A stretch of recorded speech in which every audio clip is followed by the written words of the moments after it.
This government meeting is brought to you by Eastworks and our local cable subscribers.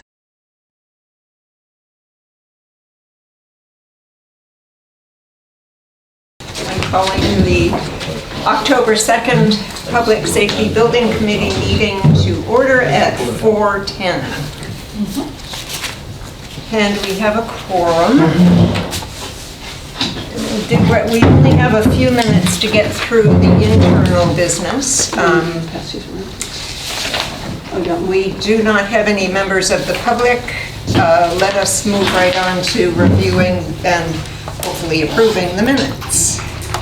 We'll start with the September 11th minutes.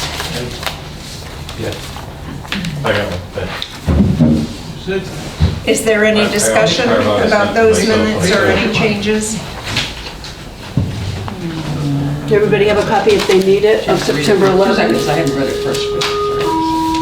I didn't do it. I read this. This was a long report you had to make.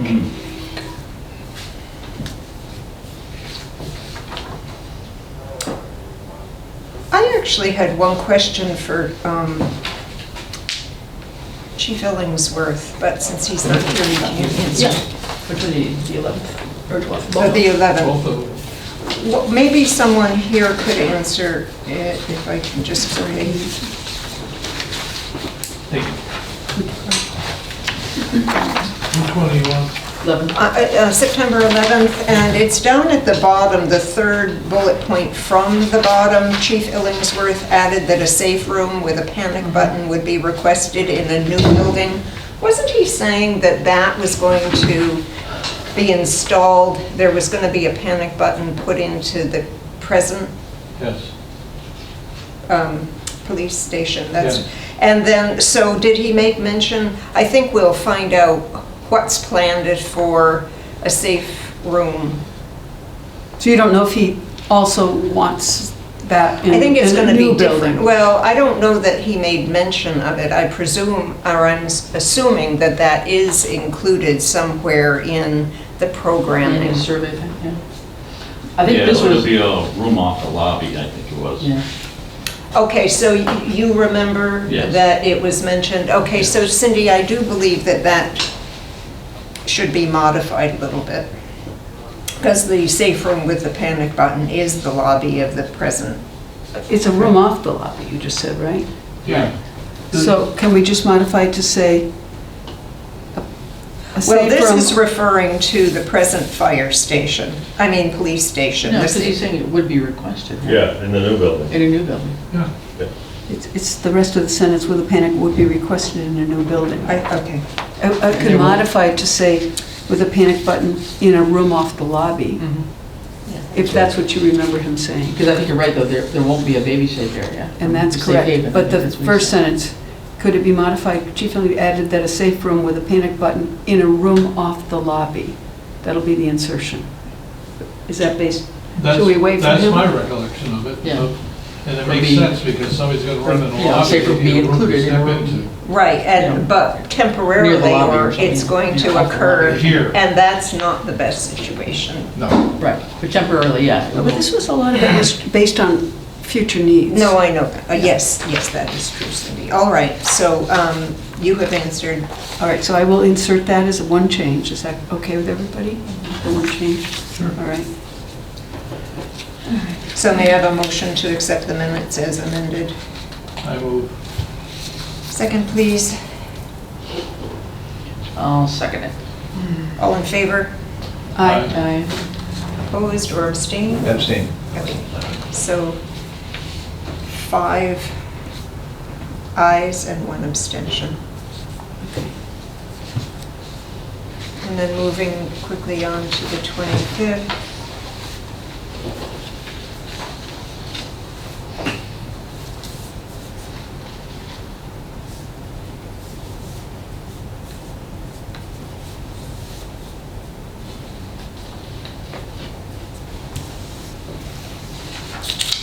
Yeah, I think Chief Facility, you were, okay, you're members of the public. I was gonna say, guest, yes, okay, at the time you were. you were not officially a member yet. You got just a member of the public, that's fine. Okay.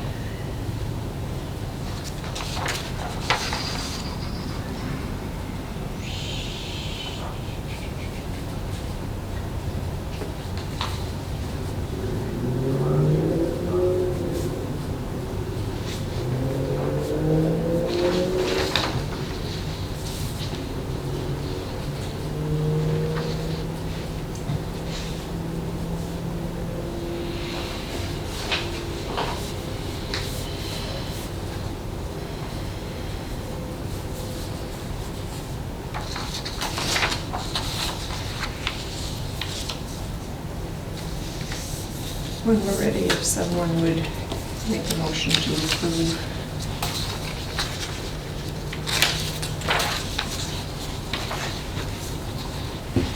So there's an attachment to that. You see that. It would be the PPT, Oh, the yes. PowerPoint presentation, which not everybody has a copy of in front of them probably. But you all have seen that? Was that forwarded to you? That would be considered an attachment to these minutes, like it was before, previous meetings where they sent in things. I'll make a motion to accept the minutes from September 25. Second. One second. All in favor? Aye. Abstain? Abstain. Okay.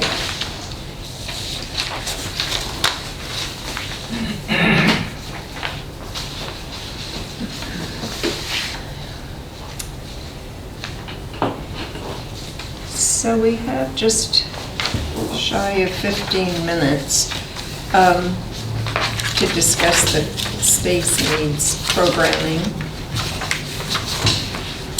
I would like to propose, I remember at the very end of the meeting, Janet proposed all this as a draft, and she said if we had anything else to offer or whatever, and I would like very much to suggest for environmental that we ask for an additional 4.something, 4.5 I guess, to talk about drinking water protection. Our community, through CPC funding, where are they?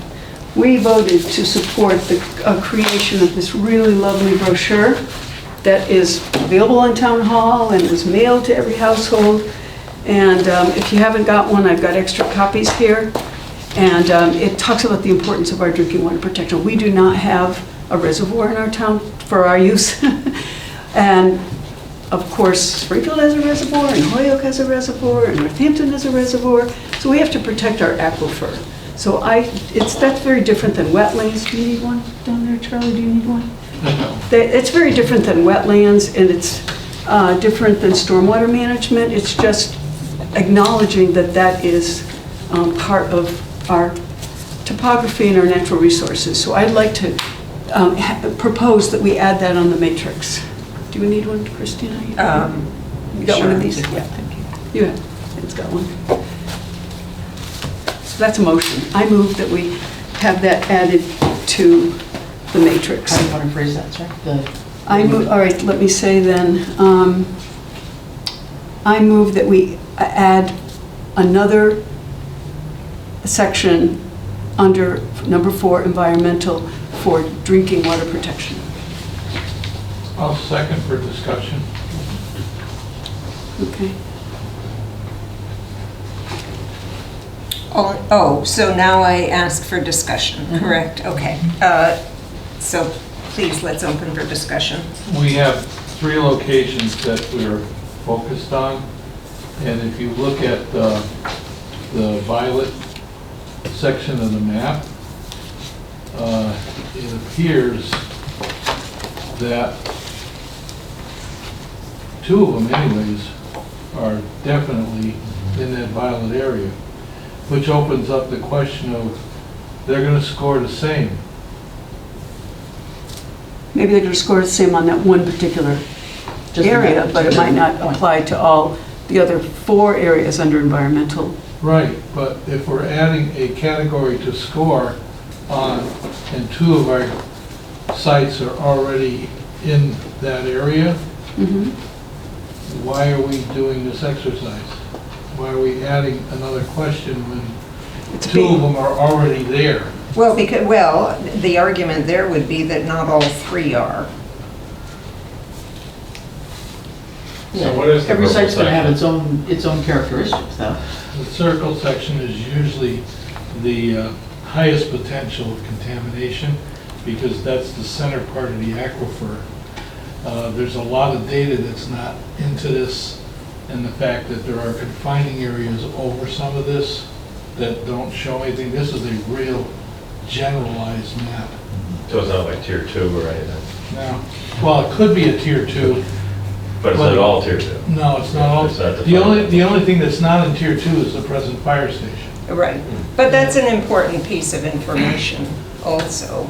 But the map doesn't qualify enough to give an honest, Well, I don't think we're relying on the No, map. I'm just noting that this is something that we have to be sensitive to. It doesn't mean you have to, in fact, there's references at the bottom on the front side of this brochure for more information, et cetera, et cetera. You can go to epa.gov, you can go to pvpc.org. I actually gave these maps to the two engineers that were here last week during the site visits. I just handed them which to is them. a good thing. Yeah, I'm so not- anyway, they're gonna have knowledge of it, one would assume, and they seem appreciative of the map anyway. So if you add a 4.5, then you've got to add something on the right-hand side as well, right? Because they're defining what that is. Yeah, Okay, well, So So is that- 4.5, then if you wanted to say so we have to have three raters. drinking water supply or something as your left. Well, see, but each one then- of the sections has three options. Reasonable, for example, under stormwater, reasonable cost for stormwater management, semicolon, moderate costs, semicolon, excessive costs. So we got to think of three sections. So, So I didn't think about these three sections.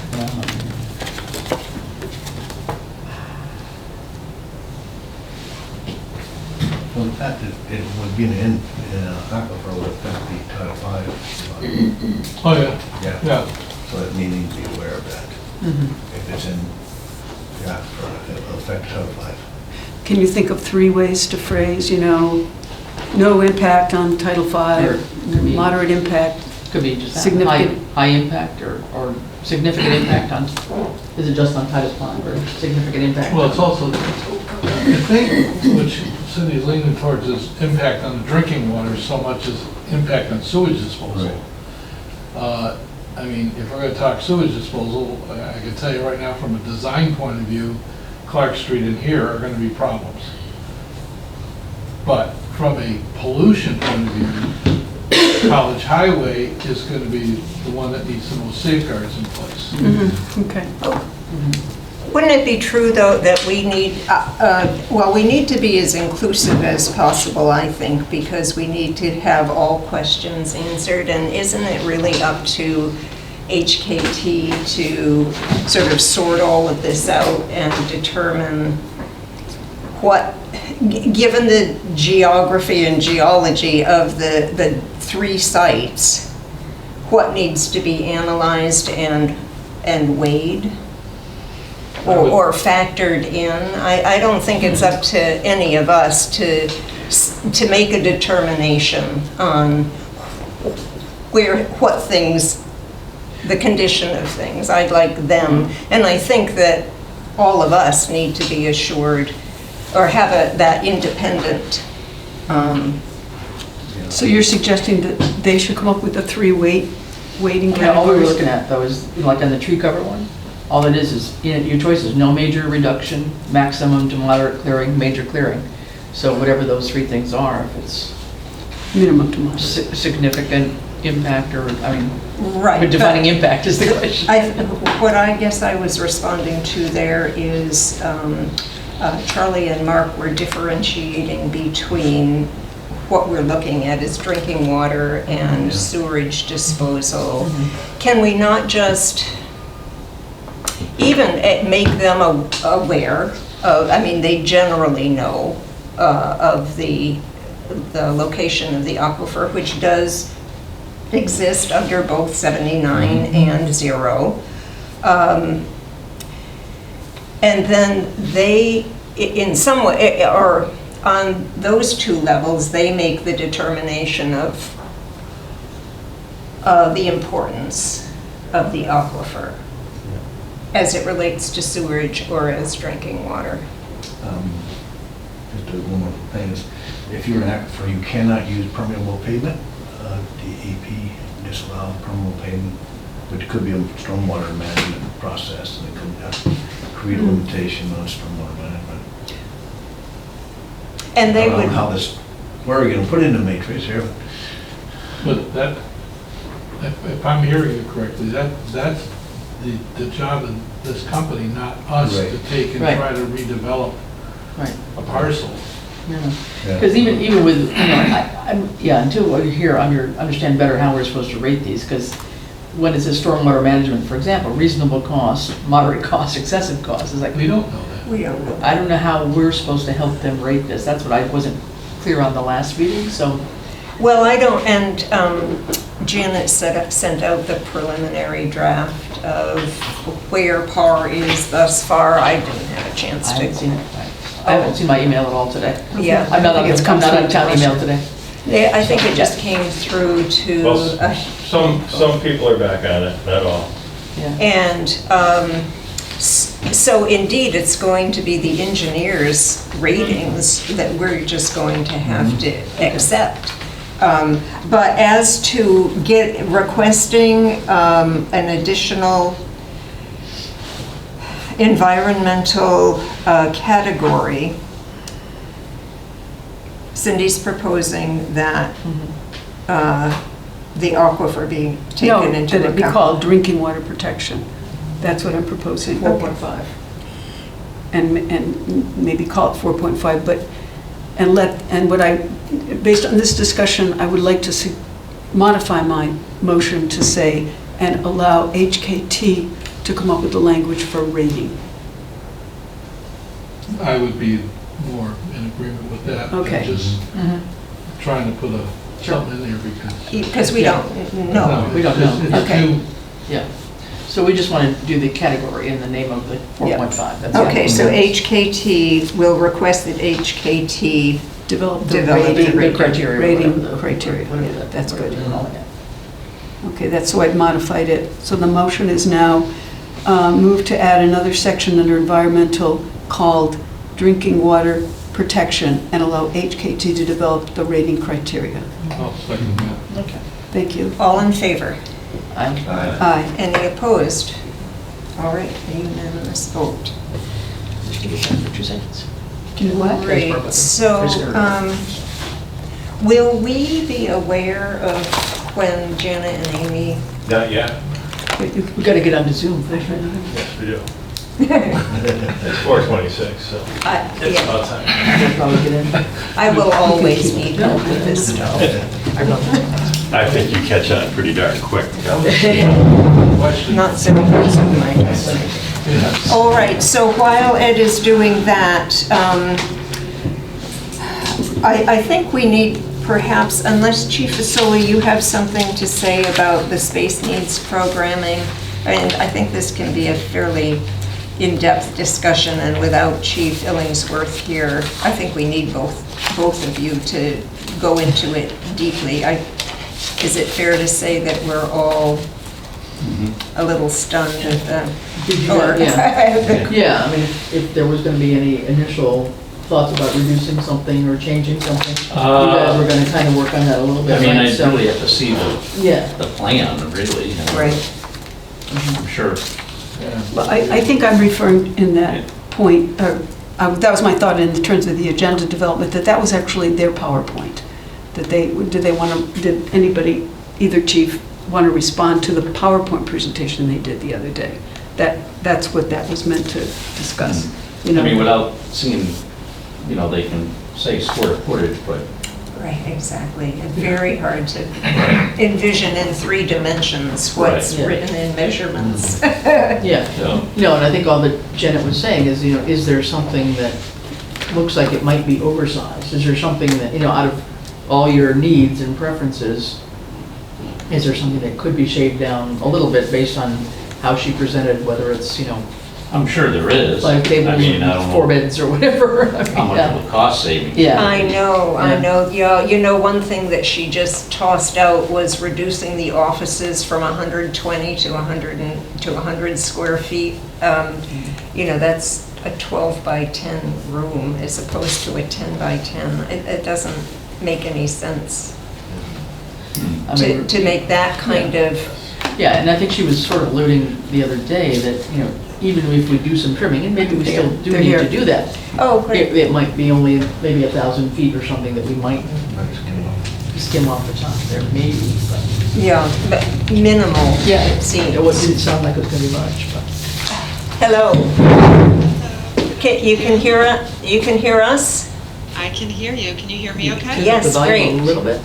And Janet, are you there? And Janet is actually just right behind me, actually, headed to the conference room in just a second. Oh, okay. She's picking something up. Okay, great. Great. So in terms of the minutes, I just want to make sure I Oh. got this right. So we're deferring any further discussion of space needs to a future meeting? Well, yes, please. Okay. One in which Chief Illingsworth can Okay, be in great. attendance. And similarly, we will defer the public engagement plans discussion until, we'll at least defer it till the end of today, depending on how long our meeting with Janet and Amy Very good, goes. yeah. So then let us get right on to our discussion of the matrix with Janet and Amy. Welcome. Can you hear me? Yes, we Yeah. can hear you. Thank you. Okay. Thank you for attending. And I'm going to let you dive right in. Okay. Let me see. I'm going to share my screen if I can. Let's see. And PowerPoint here. Whoops. It's on the wrong screen. Hold on.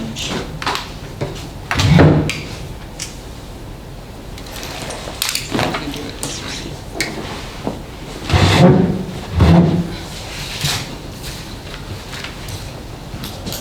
No. It's trying to show on the wrong screen here.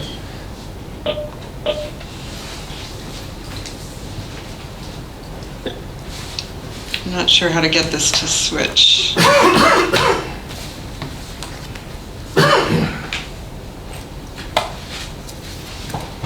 Well, I'll tell you what. You go into slideshow maybe or something?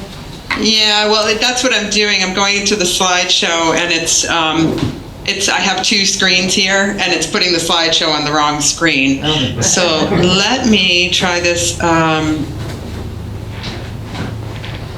Let's see if I can get this to show a different screen for you. I'm going to stop sharing for a second and try to share screen 2.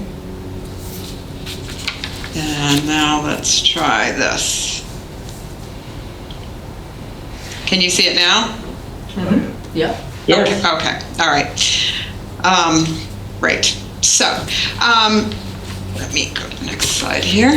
Okay, so this was our agenda for today. So we got the draft reports from PAR on their site reconnaissance work that they had done. And I know Janet sent them out to Christina earlier.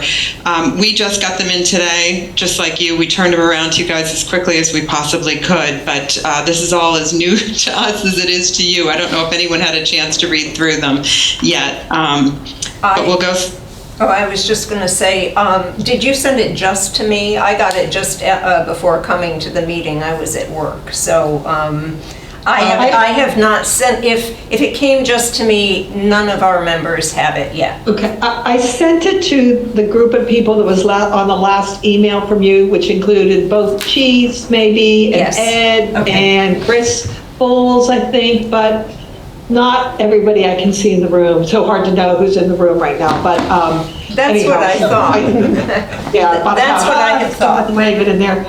So I sent it to about 5 people maybe, but granted, we just got it, so, I recognize that you might not have a chance to look at it, so. Yeah, we'll go through it. I mean, we'll go through it in some detail through the presentation here, but you do have it. If you have it with you, you can follow along. Otherwise, you can read it at a later date, but we will go through it. And then the goal is, once we give you some of that data that we got from PAR, that we can discuss the matrix and populate it with some values.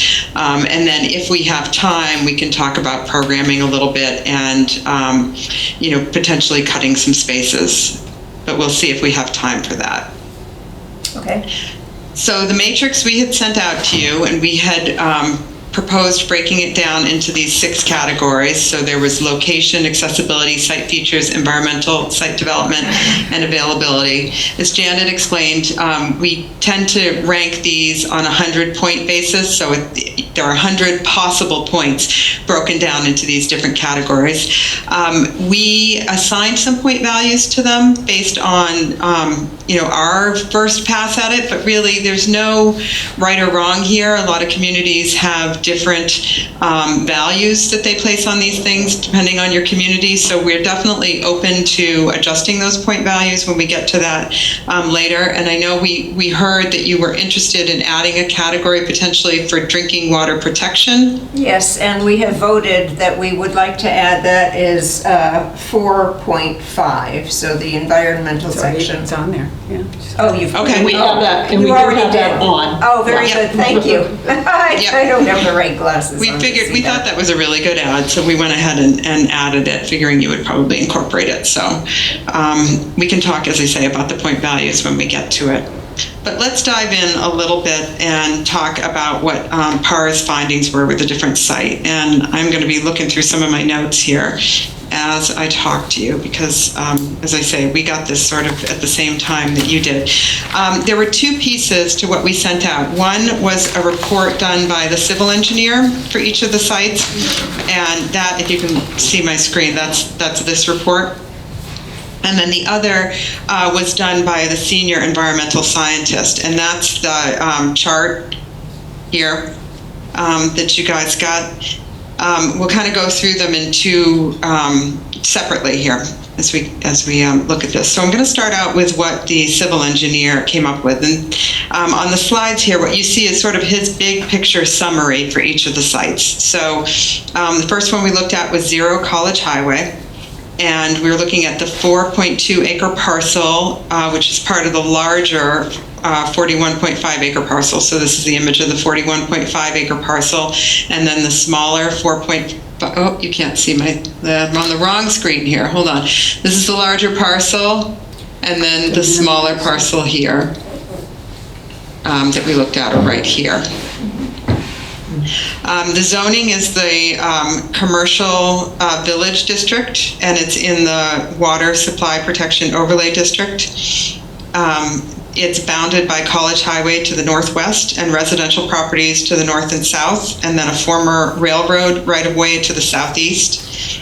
It abuts properties zoned commercial village to the north and properties zoned residential village to the southeast and west.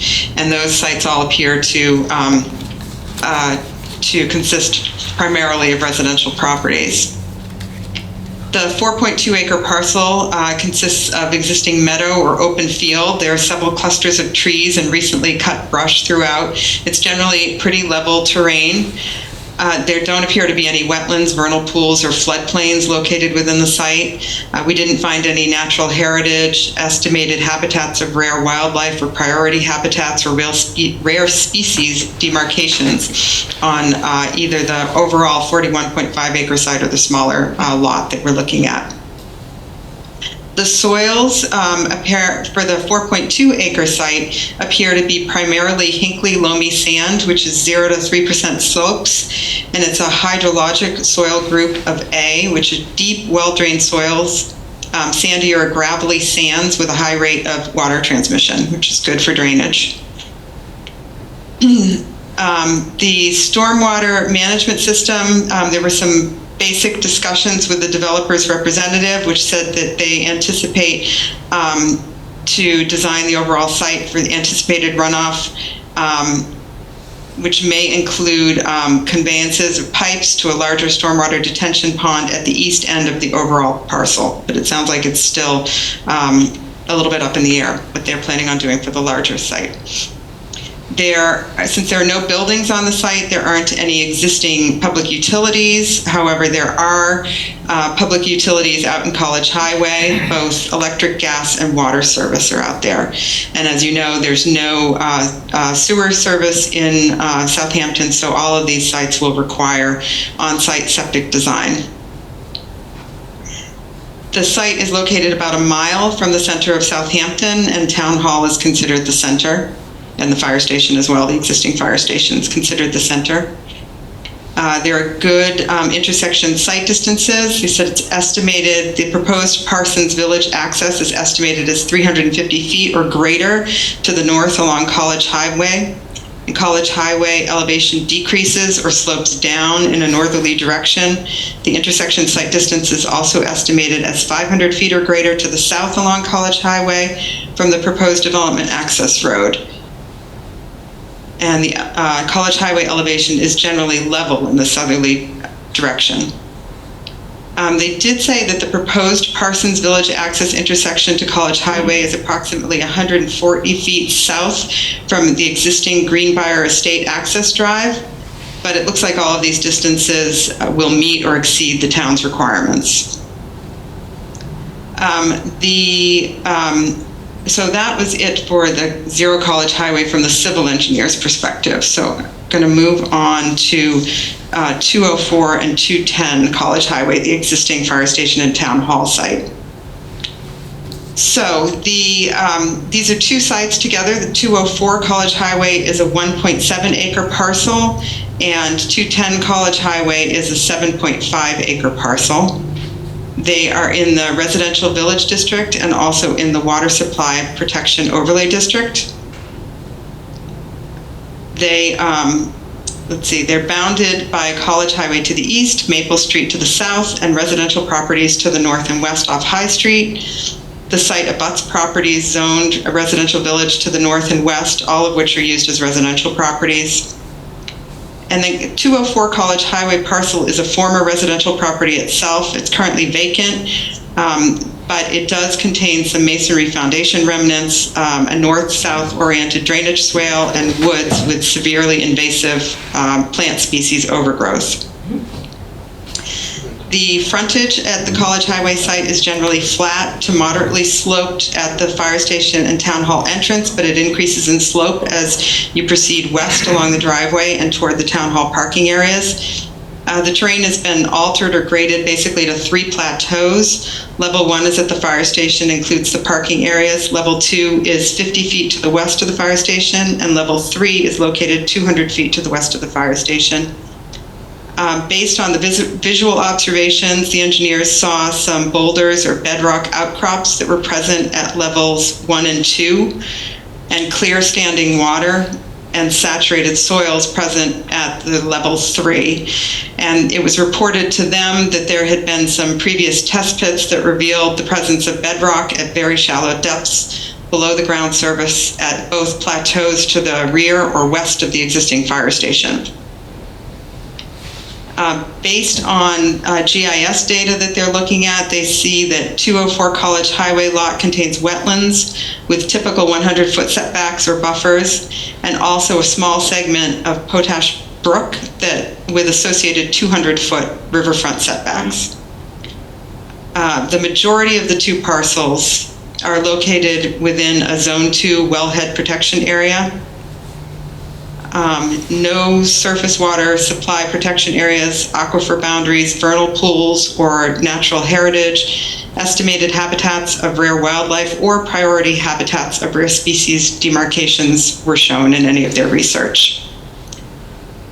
The soils are a mix of Belgrade silt loam with 3 to 8% slopes, Pollock's fine sandy loam, and I'm never going to be able to pronounce this word, I'm going to do my best, Eudorthants, smooth, The Belgrade silt loam and Pollock's fine sandy loam both have a hydrologic soil group of C, a fine texture with a layer that impedes the downward movement of water, resulting in a slow rate of water transmission. The Udorthans soils are mapped for the town hall and associated parking areas and are considered altered by man-made activities that no attempt to classify the natural occurring soil is made, nor are hydrologic soil groups listed. So they're, for all of the sites, they're saying that additional geotechnical investigation would be required should there be future development planned on the sites. But on their basic first look, it looks like there's not great drainage in those sites. Do you know, excuse me, do you know, you referred to PAR having been told that the bedrock existed. Can you, who reported that to them? It doesn't say in this report. I'd have to give him a call and find out who that was. Janet, you don't know, do you? No, he didn't say in that one. I was present. This is Cindy. You can't really see me. I'm right here. I was present when somebody, and I think it was our health director, came out because we had a question about where was the septic system for town hall, and our health director came out and stated to the engineers that it was her opinion, so it wasn't substantiated, it was her opinion that there had been some assessment of the bedrock previously. So that was what I think was what they're referring to. Okay. We'll check. We will check. Thank you. Yep. Okay. So let's see. So the paved parking areas and the travel areas were in fair condition. There are some cracked ceiling lines through the parking lots. The striping appears to be faded. The presence of bituminous berm is limited. The existing stormwater management system is very limited. There you saw one stormwater catch basin located approximately 70 feet east of the fire station building front. The catch basin appears to be constructed of cinder blocks, is sediment-filled, and does not include an oil debris hood. And the outlet pipe, if it exists, was obstructed with sediment.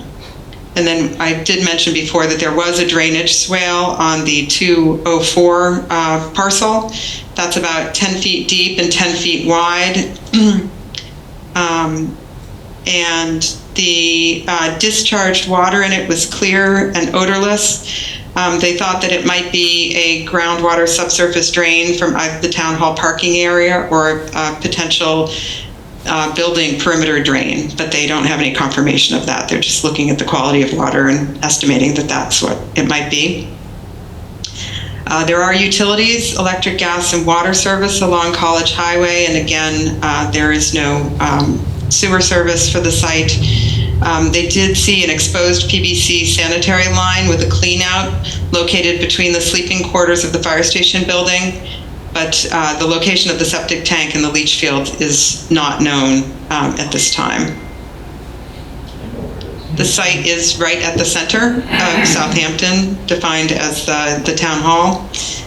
Their estimated intersection site distance of greater than 350 feet from the fire station driveway to the north, and also to the south.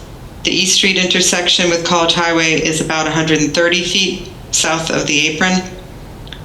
So the existing site distances appear to meet the town's requirements. It should be noted that both the town hall and the fire station are on the Massachusetts Historic Commission and National Register of Historic Places inventories, as well as within the Southampton Center Historic District. Okay, and that's it for the civil engineer for the existing site. And then 79 Clark Street is a 16.2 acre parcel. It's owned by Marmon Keystone, according to the database. It's located in the Industrial Park District and the Water Supply Protection Overlay District.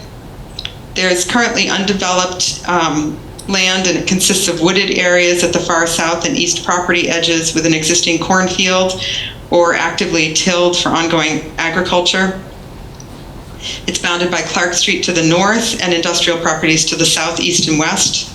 The site abuts properties zoned industrial park to the south and east, which are undeveloped, and a property zoned industrial park to the east that is developed for industrial use. The site appears to be gently sloping up from Clark Street to the south and rear of the parcel. According to the GIS, the northeast portion of the site contains wetlands associated with a 100-foot Wetlands Protection Act buffer, a potential vernal pool located on the southwestern portion of the site. There were floodplains identified at the site. And let's see, the site is located within the Barnes Aquifer and Water Supply Protection Overlay District, and the site includes a natural heritage priority habitat of rare species demarcation. However, no natural heritage estimated habitats of rare wildlife demarcations are shown. For the soils were mainly Boxford silty loam, 3 to 8% slopes. And Boxford silty loam is a hydrologic soil group of D, a poorly drained soil with a very slow rate of water transmission. So not very good for drainage or for septic.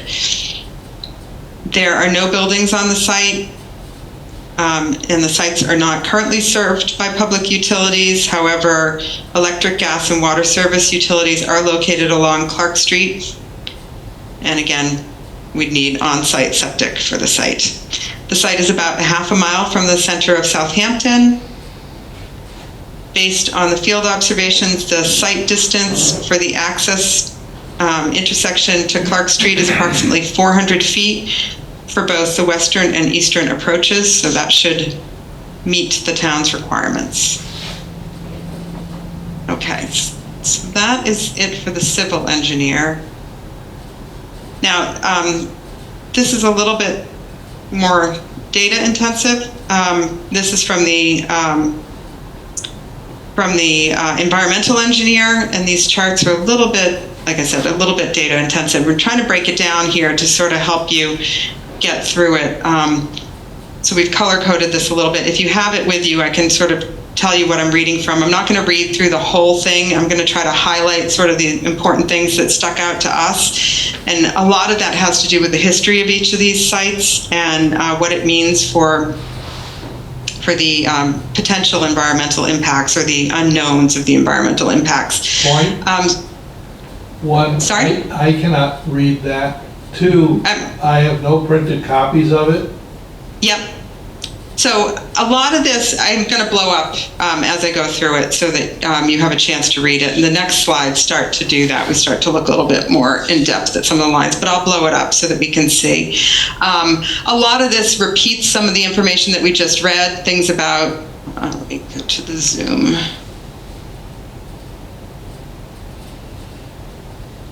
So we start to talk about the area, how many acres, the zoning and all. A lot of that repeats what we've already talked about.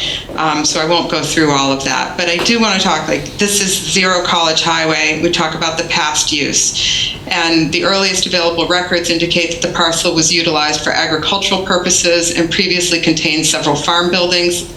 The buildings appear to have been raised between 1985 and 1997, and the parcel appears to have been vacant since that time. I think I'm going to focus on each property, kind of go through all the points for each property, just like I did for the civil, and then we will, so I'll have to go kind of back and forth here through these slides, but I think that will be a little bit easier. So again, for Zero College Highway, the other thing the environmentally sensitive resources we should talk about a little bit. We talked about how it's located within a Zone 2 public water supply protection area, and it's within 500 feet of protected open space and freshwater wetlands. I think all of the sites are within a half mile of, either a vernal pool or endangered species or some sort of freshwater wetlands or streams or schools. So all of the sites show that as we go through.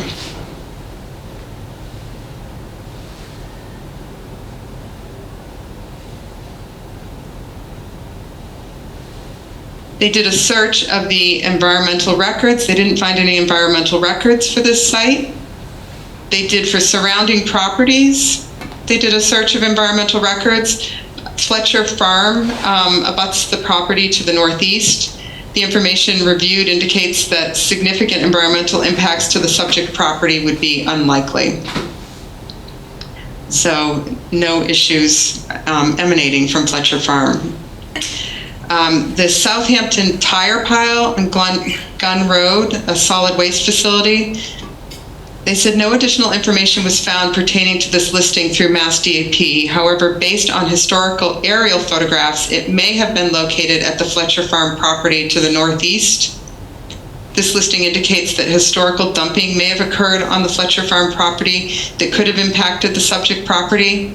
However, given the distance to the proposed location, it's unlikely that environmental impacts, if any, would have had such an impact on the subject property to render it unsuitable for the project. I don't know if anyone knows any history about the Southampton tire pile. Oh, we know the history. Oh, I'm part of the family that was there, so yeah, I'd rather not speak about it. It's dealt with. It's now owned by the Fletchers. Okay. So it's been remediated at one point in time through a big state grant.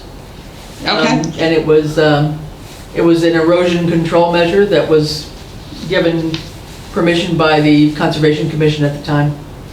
And then environmental laws changed. Okay. But it's not, I mean, it wouldn't be affecting this property. This property and the Fletcher Farm property, I would venture to say, would have some challenges because of the runoff from the hill where this property is located down onto that property. That to me would be the potential impact that way rather than this way up. So. Yeah. I mean, they're saying they don't anticipate it that it would. They don't anticipate it that it would have an impact, but it is something to be aware of because it is a surrounding property that had an environmental record. Let's see. So historic aerials of the site show that the property was used as a farm estate or agricultural property since at least the 1940s. Some of these areas property exhibit evidence of filling or dumping in the historic aerials, but these locations do not appear to have been located within the proposed project location.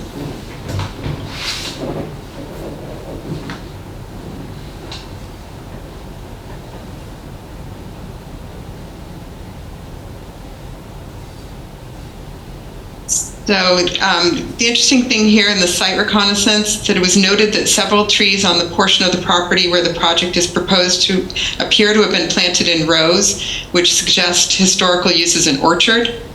Other historical records indicate the property was agricultural in use, and as such, it's possible that pesticides and herbicides were historically used at this property, which may remain in the soil.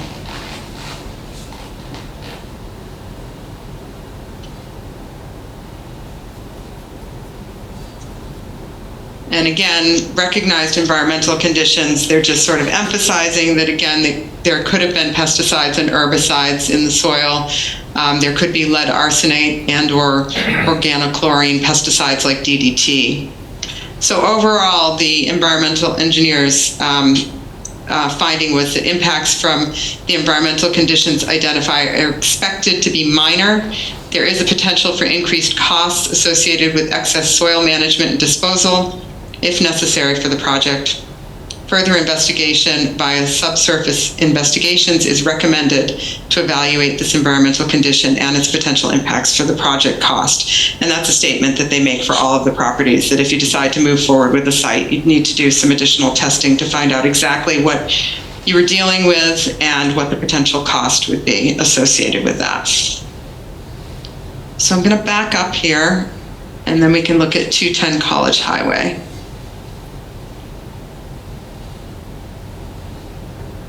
Okay. So for 210 College Highway, looking at the past use, the earliest records show that it was a town hall or a fire station, were improved prior to the 1940s and were originally used as a school. Let's see.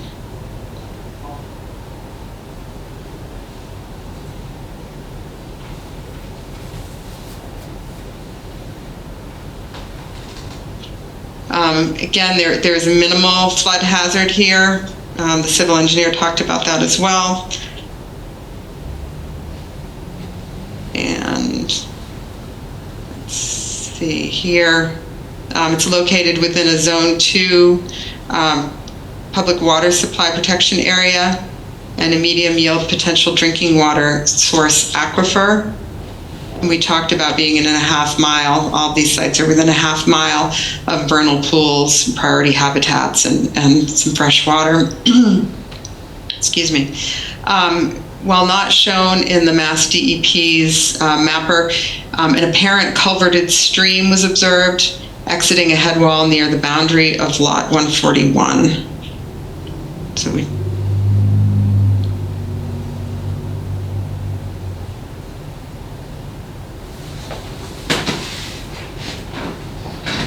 the site was identified in a database of asbestos abatement projects. These listings are unlikely to present a recognized environmental condition at the site.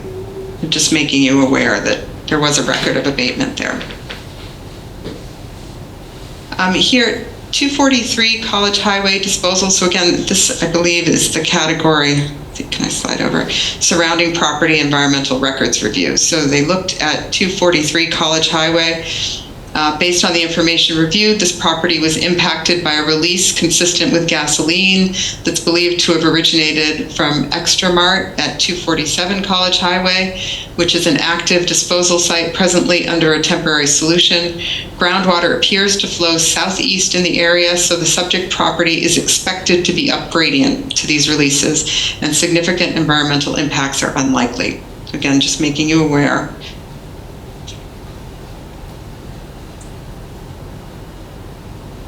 These are historical records.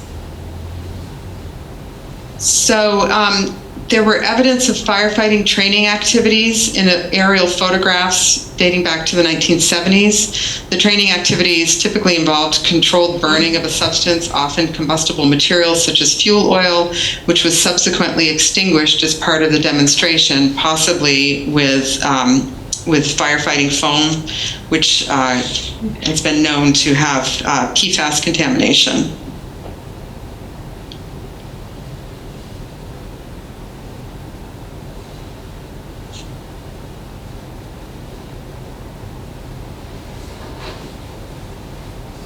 Let's see.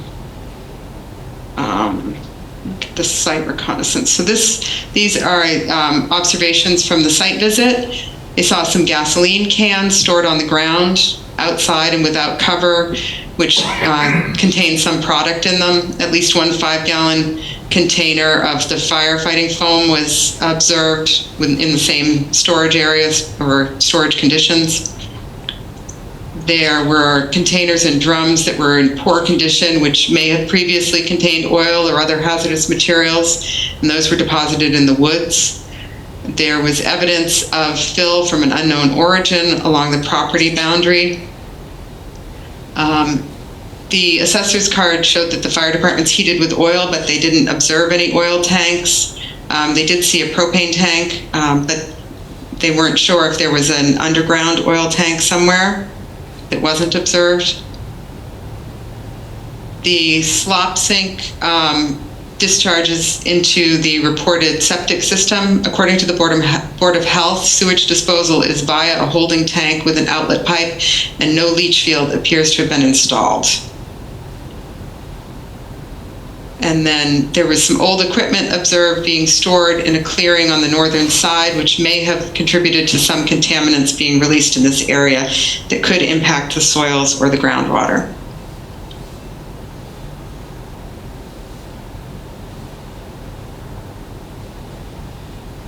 Okay. So these are the recognized environmental conditions. So some the oil hazardous material management practices at the property, such as storing those oil cans on bare ground exposed to the weather, and the potential disposal of the oil hazardous materials and residuals into a holding tank discharging directly into the environment may have resulted in a release to the soils and or the groundwater at the property.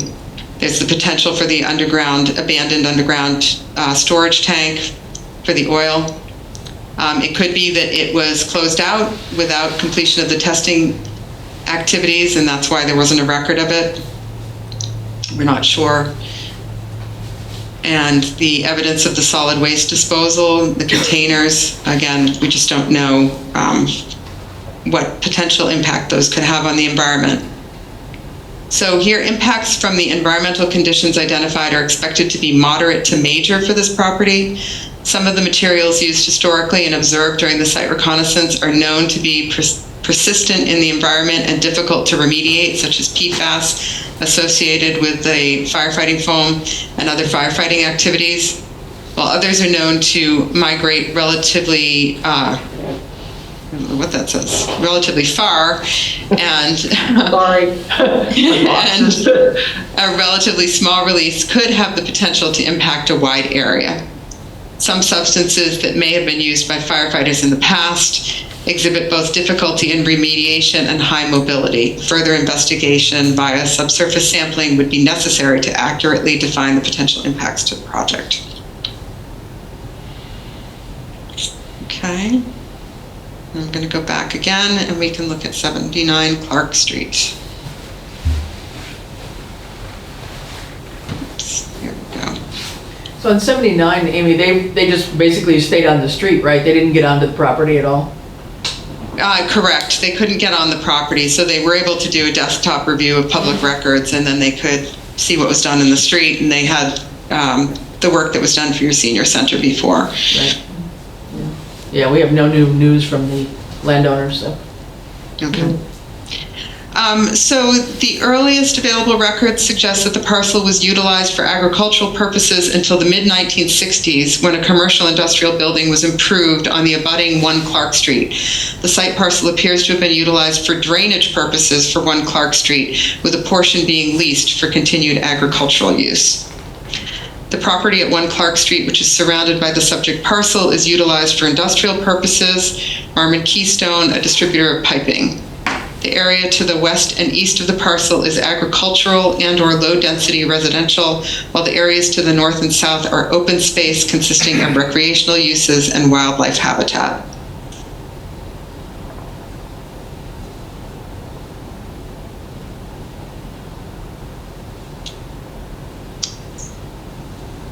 Okay, so this is flood zone information.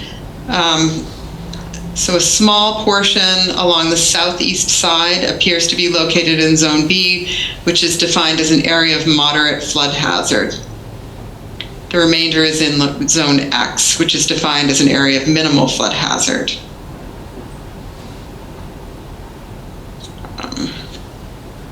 The site is located within a Zone 2 public water supply protection area, medium yield potential drinking water source aquifer, a NHESP priority habitat, 100-year flood zone, and freshwater wetlands.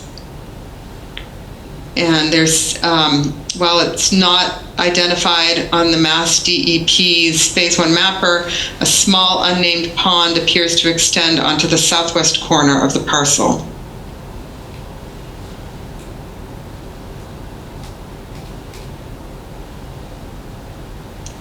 And this is the surrounding property environmental records review.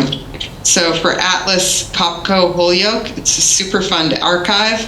This listing was identified as being located along Clark Street with no street number provided. Based on other records reviewed for this assessment, this listing is likely associated with 1 Clark Street, which was formerly occupied by Atlas Copco.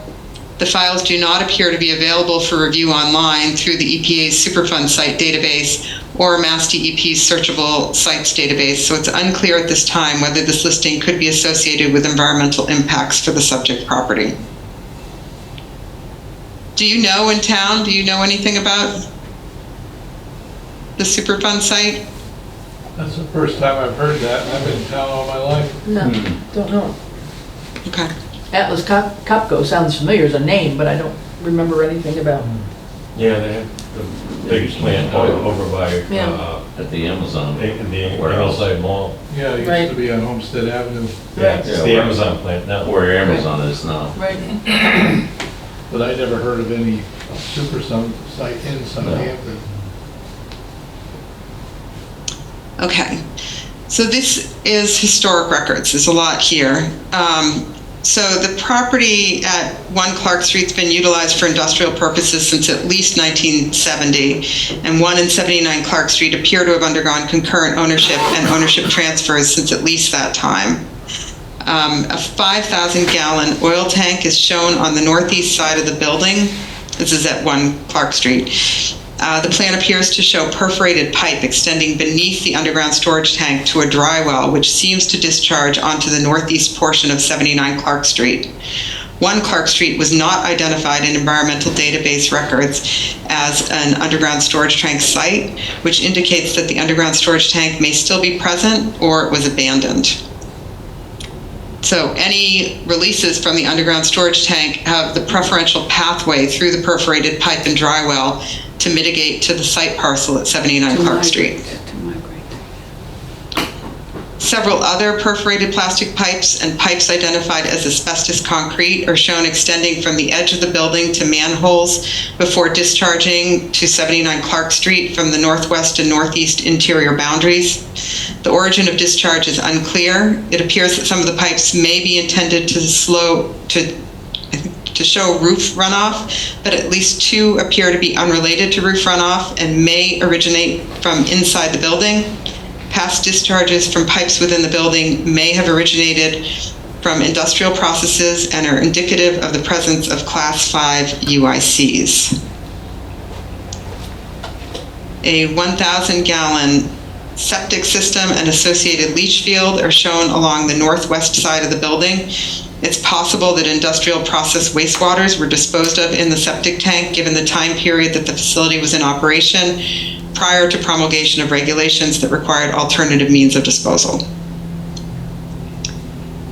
And the land evidence records indicate that prior occupants of 1 Clark Street were involved in the manufacture of air compressor equipment and utilized hydraulic equipment at their facilities.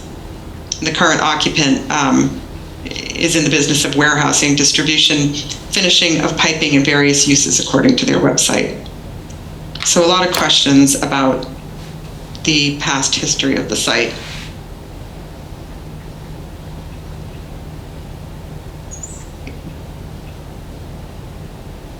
Looking at municipal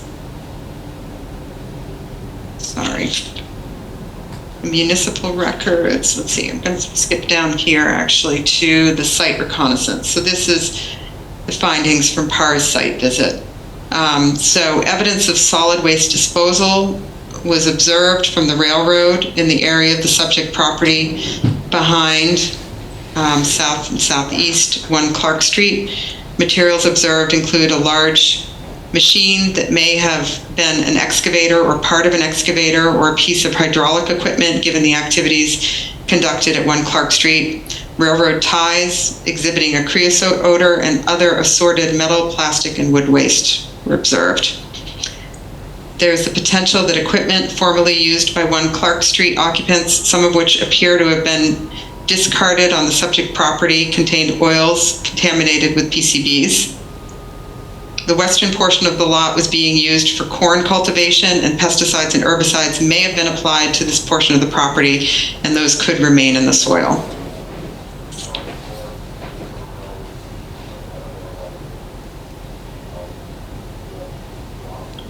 These are the recognized environmental concerns.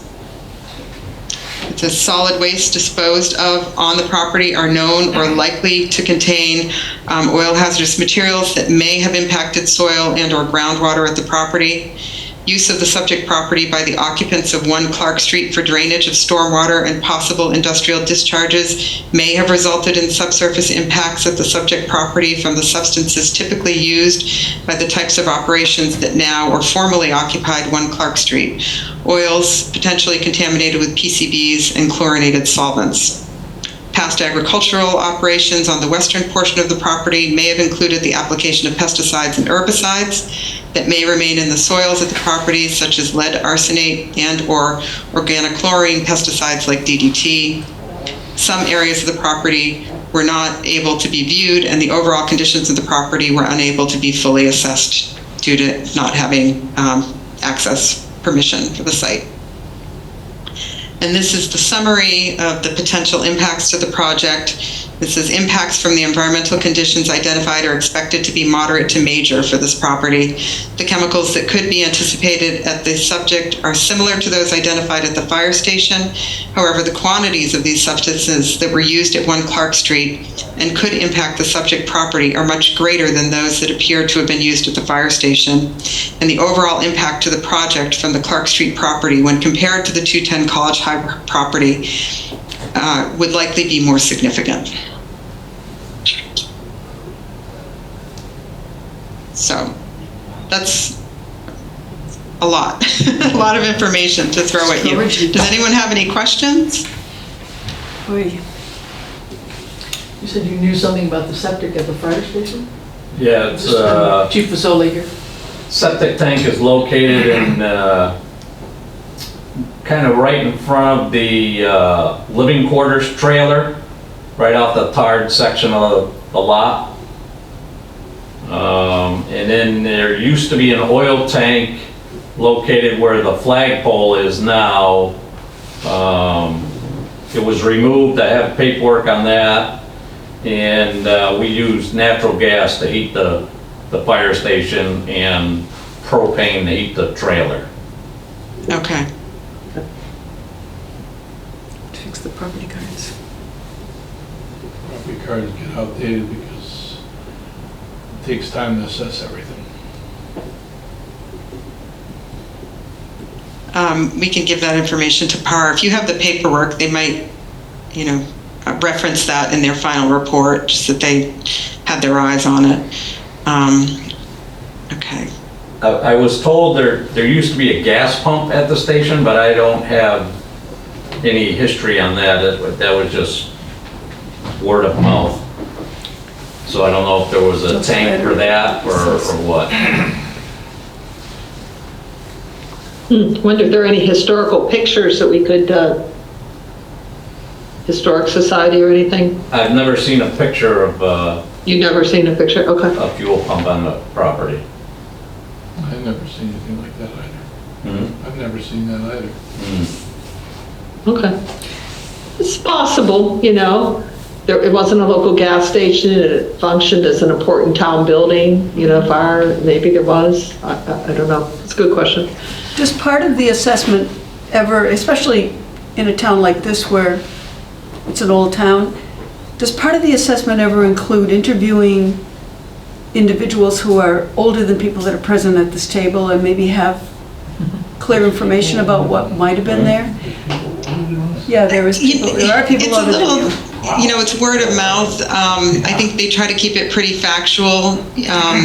As you saw when they put some caveats into the report when they had that conversation,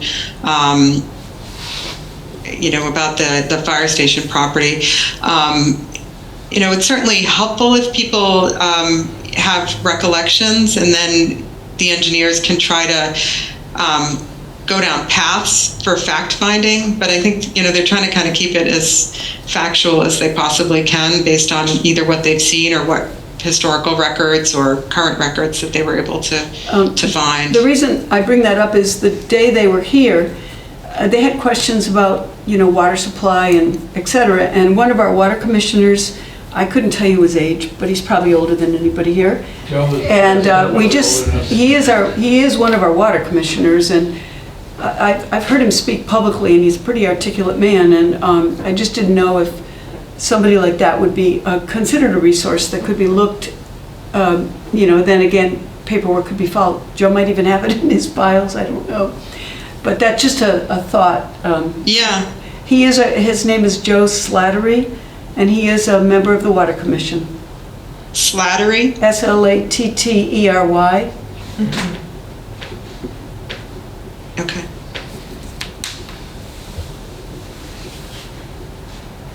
Yeah, we can let Par know if they have any questions, that he would be a good keeper of town history. Yeah, not that I want to offer this guy the report to look at, but do you think he'd even be interested in reading the draft to see if he says, oh yeah, that makes something come back to me or something like that? I don't think I know him well enough to tell you that.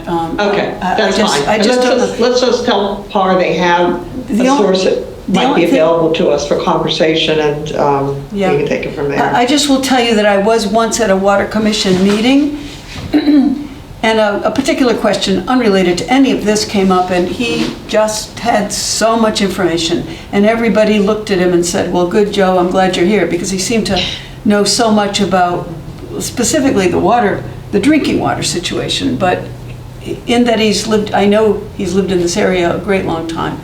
He lived in the town just south of here, Westfield, when he was a child, so he may have a lot of information about the questions that have come up. Cindy, Yeah, any, source like that might be good to talk to.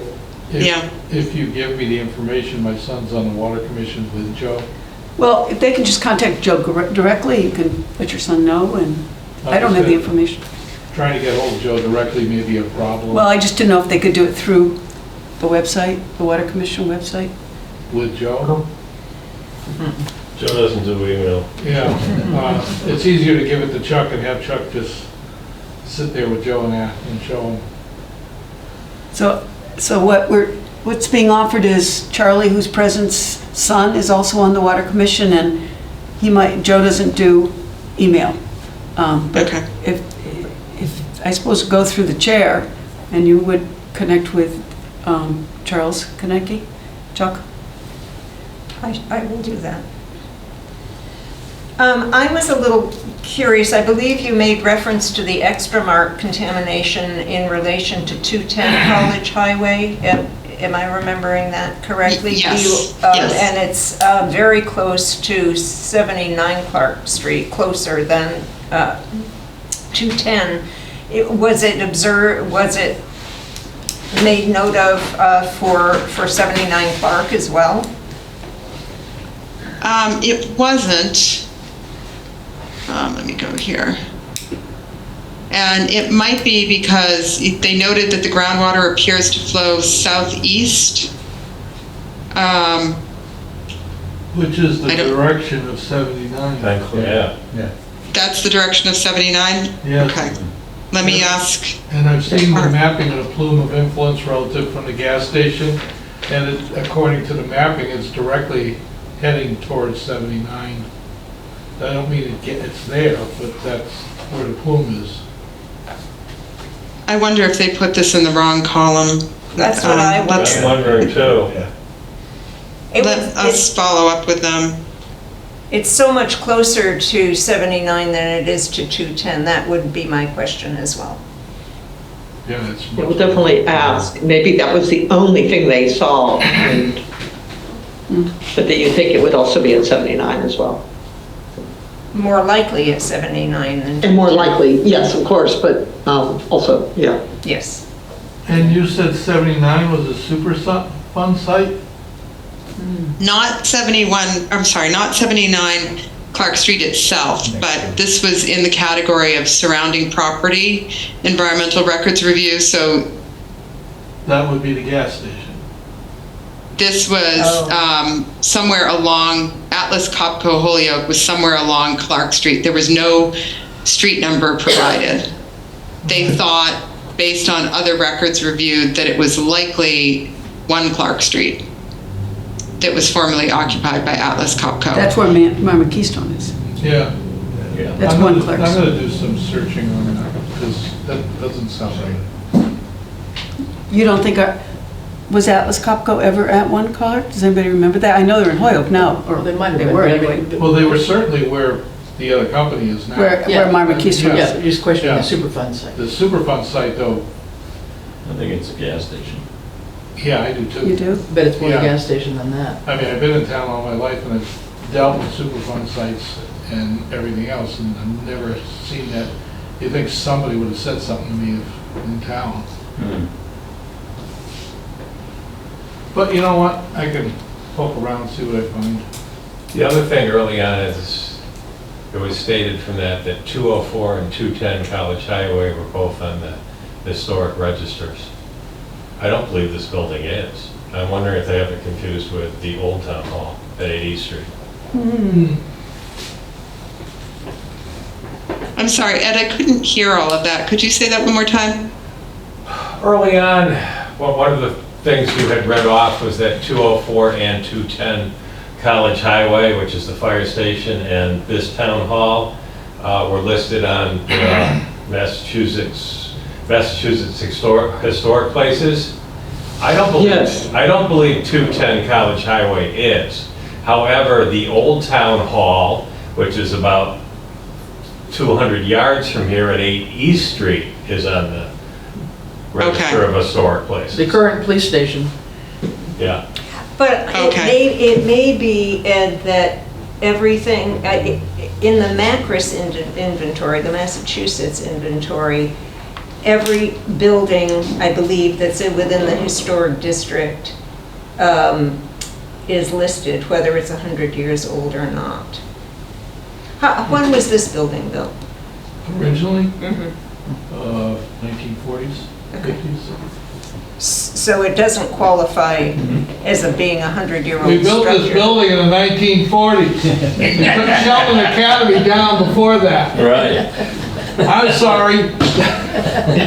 So it may be, and I think you were saying that 204 is the former Miles property. Yeah, I think so. That's the former house. Yeah, that's what I think too. Yeah. Yeah.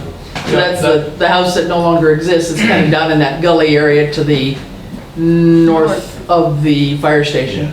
And that's why there's a foundation that's still visible. Yeah, that was an old house that was there. It was a residential area until somebody ran off the road and ran through the house, basically. So 210 would be the This present, no, This well, That's 208. 204 is the fire station. 204 is the fire is station. the fire station. Okay. Yeah. We will definitely want to dig into that a bit. That has ramifications. So, if this, these buildings, I mean, clearly, a lot's happened to the fire station building and that over the years. So, and I'm curious about your comment that if it was in the historic district, did you say if it was over 100 years old, it qualifies? Is that what you just said? No, what I was saying was that my belief is that if it's within the center district, every structure is listed within that district, whether it's historic or not. Or not, okay. Yeah, it's listed but doesn't make it historic, it just makes the whole center historic. That is my belief.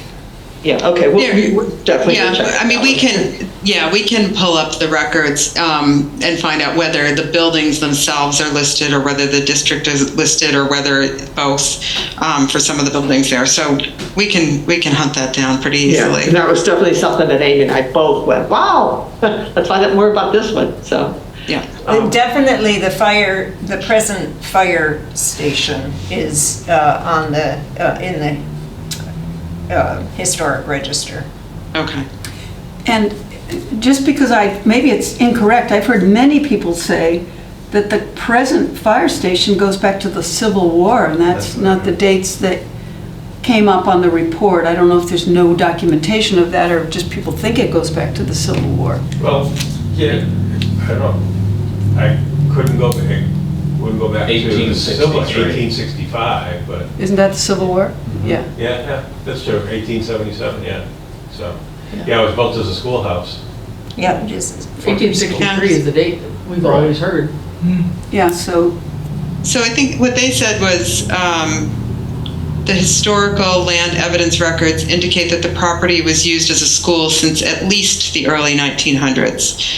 I mean, that's what they found. But if we pull the historic register report, it should have more information that we can. Well, I think it was in the 40s that it got converted to the fire station. Huh? I thought it was the 1949. 70s. Yeah. Was it Prior- 40? Yeah. Yeah, 49, prior to that, right. It was a Grange. Oh, that's it, yeah, it was, That was a the Grange. addition was put on it in the early Yeah, 70s. yeah, it went from being a school to being abandoned to, then it got into some kind of a Grange Hall type thing. Then it moved into being a fire station. It's got quite a colorful history if you really sat and looked at it. Every time you go to tear it down, somebody changes it. there is at least one historic photograph of it as a schoolhouse, I believe. Yes. Okay. Okay. that has a real impact on, what we want to do on that site if there's something that is restrictive. So we're gonna dig into that one right What is it away, restricted? sort of figure out It's what it restrictive. means. It's restrictive in that there would be no funds to tear the building down, federal or state funds to tear the building down. Okay. I'm gonna hop out of this and head over to the matrix here. So, has everyone had a chance to sort of look at this matrix a little bit prior to this meeting? I guess the question is, are there any other changes that we should make to it? You had, now, actually, the drinking water protection, we did add here as 4.5. We adjusted the points in this category a little bit and gave it 2 That's not points. enough, but I don't know. Yeah. So we could go line by line and talk about these a little bit, just sort of the general points. Maybe that's what we should do. And see if you all are in agreement, or have you looked at them? Do you have any comments for us before we start? Amy, could you do me a quick thing? Could you put a couple numbers in there and see if they add up? I don't remember actually counting or checking if it sums. Okay. Okay, thanks. I know I checked the top, but I didn't check each column, so, yeah, okay. This is Cindy again off your camera. I did have a thought, and I did not bring it up with the committee prior to this, and I think we have agreed that we'd like to vote on things before we add it. So I don't know if it's okay if I bring it up now, because it was just a thought, and it had to do with costs related to if we were to use, and there's only one of the 3 sites that already has a building on it. But if we didn't use that site, being the current fire station, do we want to consider costs of what to do with the fire station once it's not there, or costs related to if we built on the current fire station site, what would we do with the fire department while the building was being built? Those are the thoughts that had, maybe they don't impact this, but that's what I'm thinking about. Additional costs related to whether we use the current fire station site or we don't use the current fire station site. There is one thing about displacement required about availability at the very bottom. Yeah. Numbers. yeah. So were you I missed Well, part that's of part it. You cut out for me for a second. Were you worried about if you had to build a temporary fire station? Maybe that final section 6, Can we do it? that may be exactly what I'm thinking about, and I just didn't read it closely I think enough. it is. Oh, okay. All right. Yeah, I think that's what the intent of that was. If you're building on a virgin site, nothing stays. You pack up your stuff, you hire moving vehicles, and you move things, as opposed to now we've got to spend $500,000 to get a tent and trailers and whatever for, a year plus. And that number, which I gave 5, would be, what I didn't do is give you any kind of cost high to low there. So obviously, if there's no existing operations to be temporarily excited, it makes us a whole lot different than otherwise. So, okay. So why don't we, Amy, why don't you start at the top? Yeah. We low hanging fruit first, and so. Well, let's talk just sort of generally about the categories here and just make sure everyone's on board. So we had the first category was location, and we gave that 23 points. And then we divided it up with geographic location, which is so important for the public safety and whether you're meeting the response times. The neighborhood, we gave that 4 points, whether it would impact a residential neighborhood, the community in the immediate area. Either, and again, that could be positive or negative, sort of depending on what your perspective is. The current use, whether the site is currently undeveloped or whether it is developed, or whether, not really so much in this case, but we have had other cases where the site is planned for some other use, and so it might be wrestling it away from another group. And that we gave 2 points. Zoning bylaws, whether the zoning would allow a public safety building to be on that site, and whether it would meet the dimensional requirements, whether you need to go through a lot of different approvals, we gave that 2 points. Public facade and screening. Abutters oftentimes need screening, especially if they are directly across from the public safety building and really the fire apparatus, which leaves at all times of day with lights going. That can be difficult for abutters that are directly across the street and might require some thoughtful placement and screening of the building. We gave that 2 points.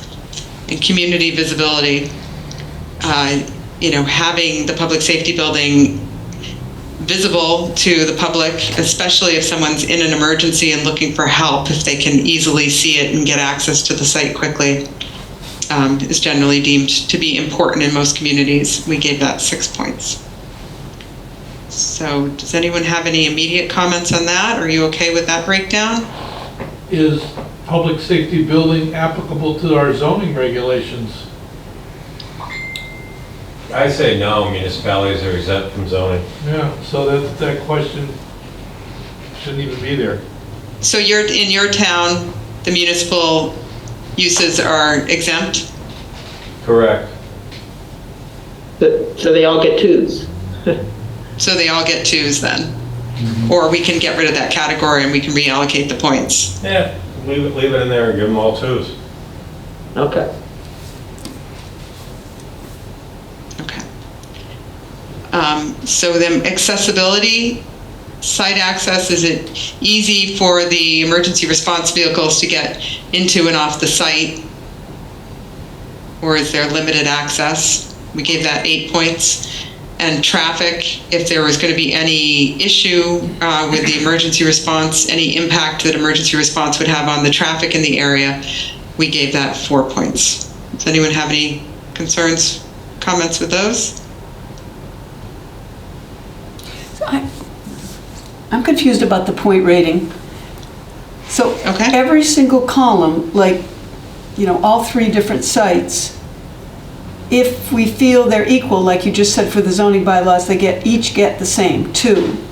Yep. And if geographic location being the first one, 1.1, if one site was perfect, it would get 7, and one site was terrible, it would get 0 or 1. Is that what we're basically saying? Yeah, yes, it becomes a bit of a value judgment, which we find is helpful, especially when you're ranking a lot of sites. But that's exactly what the discussion becomes, is sort of where do you fall in that range? I'm understanding it now. I'm sorry. I thought we had to take 7 points and break it down, and, I misunderstood. No. So in the end, what we're saying is in this location category, there's a total possible 23 points that you could get. And depending, if we decide, I'm just going to throw numbers in here, if we decided that's too much, that was a 3, and that was a 1, and that was a 1, and that was a 6, Okay, say. yep. You'd say, okay, this site got 18 out of 23 possible. Okay, thank you, Amy. Okay. So the I orange also just television. want to sorry. say one other quick thing, is that this is just a tool for you to help you decide on your site. This isn't the end result. This just gives you more information to make your choice. It helps when you're talking to the community that, you looked at each site without favor, so to speak, all based on the same criteria, but it is a little subjective. Again, you might get to the end of this and somebody say, I know, but this is the only site that we can build on, or something like that. You may get to that. Again, just a point in your conversations with decisions. So Will PAR be filling this out, or is this just a tool for us?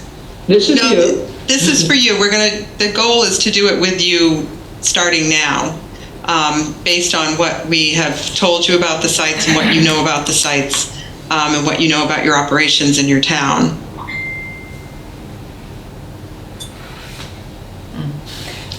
I'm holding my breath in part because we haven't seen the PAR site PAR report, Yeah. except that what you just read to us. No, none of us, I haven't seen the written report, and so it's a guess on a lot of these things for me. Yeah, I wouldn't feel qualified to answer many of these, I don't think, without. Well, there's a lot of it that are, like, for instance, in the first category, the neighborhood and the public facade screen and community visibility are all things that, as a citizen, they relate directly to you. Site access, we can guide you a little bit. For instance, we know that to get the 79 Clark, they called it a flag site because there's a long, skinny bar to get to the front of the site. We know that Zero College Highway is an internal site, and we know that the existing site is a straight, essentially a straight out push for the fire trucks. And it's primarily the fire trucks, because police can operate anywhere in a town. They aren't as reliant on the pattern of the roadways or even the layout of the building. In fact, some police departments try to hide their police vehicles behind the buildings so that people don't know how many police cars are visible. And we had a town, we were working on it, and they made a big point about it. And we said, what the heck's going on? They said, just recently, they had a band of people that were robbing houses, and they were counting the police cars and watching their routines through on days, and then they were hitting houses when they knew people weren't on the roads and things like that. So I never heard of, that was the first time I ever did it, but there are some things like that. So, so some of these things you can actually, we can actually comment on tonight. Even buildable area, based on the size of these sites being 16 acres or 12 acres, 4 acres, whatever they were, we can actually fill out a lot of these. It's some of the more environmental ones that may need a little bit more time for you to think about. I have a couple of questions or observations. One, you submitted to some of the group your reports today. I was not one of the recipients. And I just, We weren't gonna. And I would like to have some time to read it. Sure. I know that we skimmed it tonight, and what we did is actually open up more questions than answers to me on a few things. Okay. Two, are you looking for us as a group to score this, or are you looking at us as individuals to score this? As a group. As a group, yeah. Then I'm not Yeah. prepared tonight to score anything. Okay. yeah, I don't think, and Charlie, I got I got the PAR report we did, a few of us, I picked it up just before I came. Yeah. So I'm going to send it out when I get home. No, I'm not looking to, Yeah, I know, we all need it, because I haven't looked at it either. and, yeah. Yeah, they were just out there on the site just like last week. It takes Right. a couple days, and Of I know course. that this is personal, but Ariane had death in her family. That delayed her getting it done. She got done a little later than she expected, but and then they wanted to vet it in there with their bosses, and there was it's all because they're putting information out there, but and we totally understand why it takes it. But some of this stuff is maybe as a way of helping you think about it, we should score the locations and some things in the locations just so you can understand what you're thinking about when you're reading this. Do you think that makes sense, Amy? Just like public facade and screening. We only gave it 2 points. But, I mean, it might make sense just to take a first pass at that first category, knowing that, these numbers are not set in stone, that what we score right now is not final, that we're going to take another look at it, but just so you can get a sense of what the discussion is.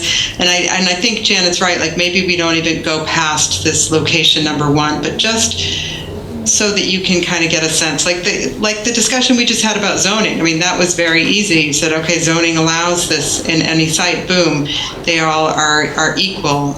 There's no question. So If I look at public facade and screening, let me see, do I still have the PowerPoint open? So 79 is a 2.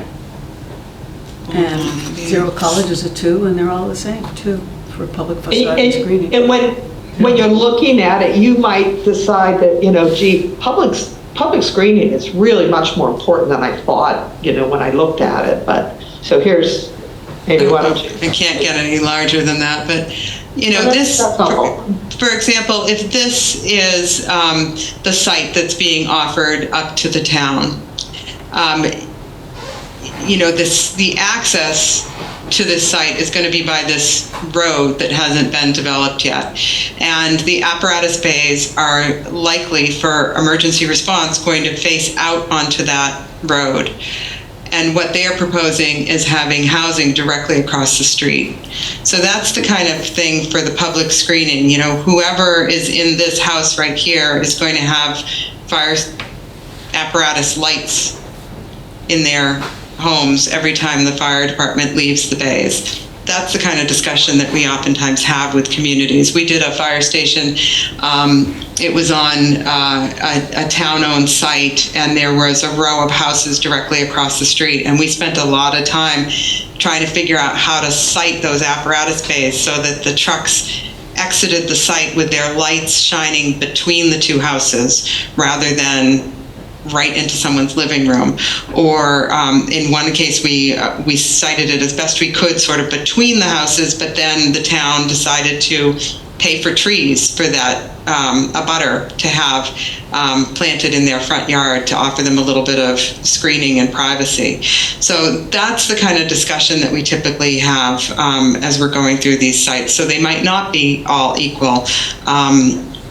Looking at, that the, oops, sorry, went to the wrong slide here. Comparing Zero College Highway with, 79 Clark Street, for example, not knowing exactly where a building would be located on the site. But what Janet was saying is that, there's this part of the site really is not usable. So we're looking at this sort of pork chop shape piece of the site here. We know there's a potential vernal pool back here. So again, we're getting sort of pushed more up into this area. Whether there's enough frontage here for the building to be oriented out towards Clark Street, I don't know.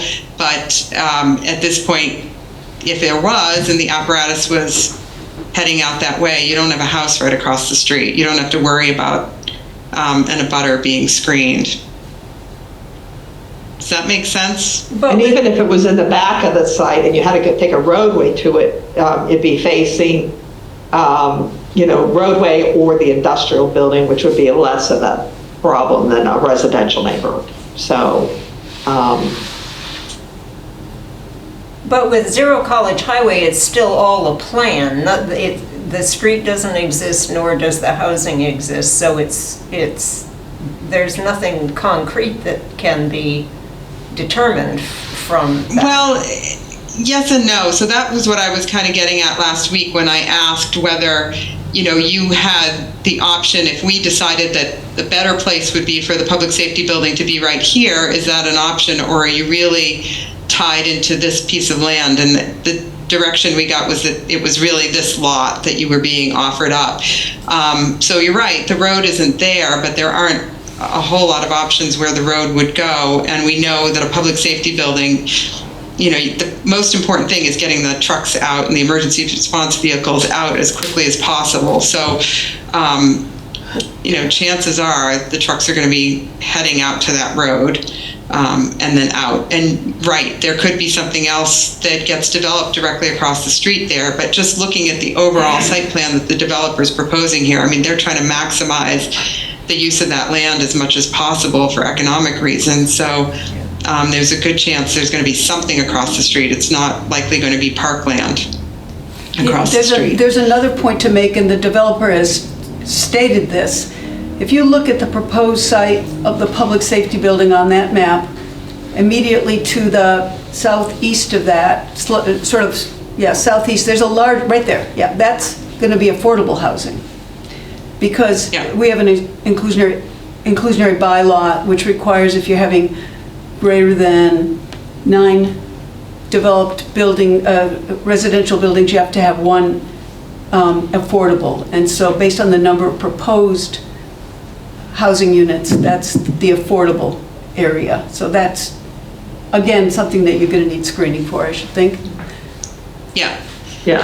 And And then, that and then on the we front do- side on College Highway is actually commercial lots, which I think the Right. day that we were there, the developer was saying that, if the town wanted to buy one of the commercial lots, that would be a possibility. But a commercial lot would be, the first one on the, closest to the proposed fire station. I guess I don't know if that's one lot or two there, but, I think it's 2. It's 2, yeah. So has this site been donated, Proposed. or will it be donated, or would be some We got it. zoning relief for this site or something? That's uncertain. I mean, it's been proposed that it might, but does the town have anything in writing yet? No, it's been proposed that they would donate it for a public safety complex. Right, but we Okay. don't have any terms and conditions or anything in writing yet. Okay. Yeah, I mean, we just did a fire station that got land donated, and the land wasn't big enough. We eventually negotiated, got the more, they came up with a police station. I mean, their developers put a police station and fire station down on the site, which really didn't match reality scale-wise and everything. So we've been, and I'm working on another project for a city where, there's a lot of rezoning being done to help these developers out, but there's some land that's going to be available for use by the city, and parklets that are going to be made and things like that. So there's a lot of that stuff goes on all the time. It helps both the town because it creates income and, more housing that might be needed, but it also helps the town because it might provide a piece of land that they don't have available. But I have to say that the site at 4.2 acres, it appears that, we can work with that, from first guess. They don't show near enough parking, but that's okay, we'll figure that out. The more important thing is, I'd love the fire department to comment about the fact that every time a fire truck exits, they come out, they have to turn left, they go to the end of the street, they're gonna be in the traffic that's coming from the development, and then they go left and right. Has that been discussed at all? You mean internally within the fire Yes, department? internally, when somebody offered this, did anybody say, oh, we'd love to have the property camp, but it's gonna be tough to get a fire truck out of this without running into potential traffic and a bunch of immediate left turns. You get a left turn and then another turn. Most fire departments want to come out of the apparatus bay directly onto the main road to move. Has that been commented on?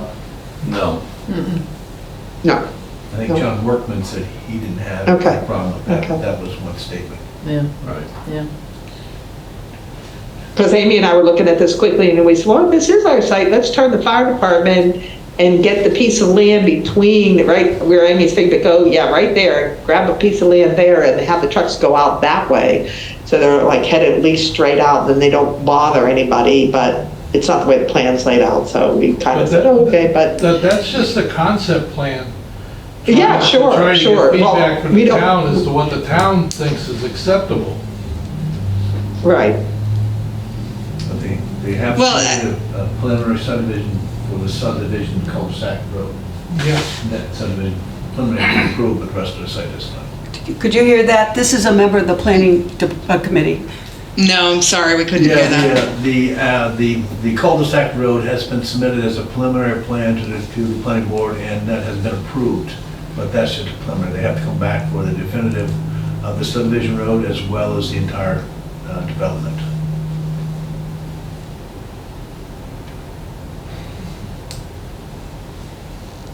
Okay. So there's no guarantee when or if that road is going to be built, and the offer that was the road was going to be constructed and built by the developer, not by the cost of the public safety building. Okay. And then kind of on the back side of the public safety building where your arrow is there, there's a street that goes right by there, right? Lynn Drive comes out on that side too. So there, you know, there's housing on that side too that are not shown on this map, so there's, The lots are, they're Yeah. just, right, Is this is a street here? um, No, farther down. next, Farther down. next one No, down, I they keep think. going south. Oh, Right here. there somewhere, yeah, Yeah. yeah, that's a Yeah. street. yeah. And I think they said something about it.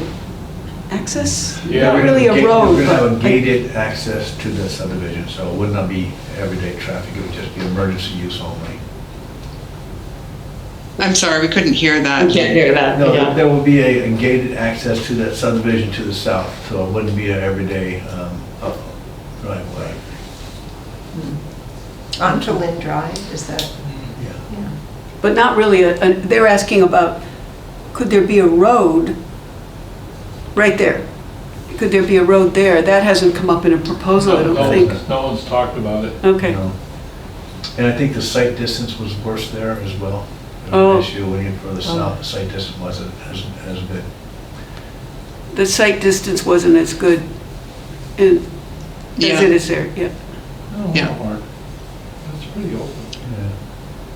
And I assume if they did look at that road coming in, that main road coming into the site with the turnaround, that they anticipated that it's a major road into the site, so to speak, that a fire truck can easily get past people in a queue or something like that. I assume that was all taken into account. You mean for the cul-de-sac road? Yeah, this- that- for this that road. We don't know. Yeah. We don't know, there's Well, they- nothing very specific about that, no. Okay. Well, if they proposed the fire station there, they must have thought about that a little bit, about fire trucks having to be able to get out all the time and not stopped in traffic, so to speak. And not that it's I going to don't be think like you a can assume massive that. amount of traffic going in and out, but, you know. Well, but right now, the way that looks, it will be a shared drive with all the homeowners there, right? Sure. That's Right. the only access for the entire development. Right, is that so I mean, cul-de-sac. that's a question in my mind, is why, you know, just safety issues in terms of people getting in and out with the number of housing units proposed and the public safety complex getting in on the same road. I mean, that to me is a challenge that, I don't know if it's been Yeah. totally thought out, but. I mean, most public safety facilities are in towns and on roads and streets, and some smaller streets, some larger streets, but, you know, this, it's just, we're bringing that up because if it is the main road in, it's not like there's gonna be this Congo line of cars every single moment of the day, nor do fire trucks and ambulances leave, constantly, you know, but, yeah, they have to be prepared, you know, certainly for something to happen, you know, and, you know, ambulances going out, a fire truck going out all at once, and then they can at least move to the side and allow them to pass. You know, that's the only thing, you know, so. In the plan that was presented, do you have any recollection of the width of that road, or whether that? No, it was designed as a compliance with the town subdivision roadway design, and I think it's only a 24-foot wide paved area. But again, that's a preliminary plan, not a definitive plan. So it 24 could change what? between the preliminary and definitive. 24-foot. 24 wide paved. 24 feet wide paved road in the preliminary plan. This is not the definitive plan. Okay.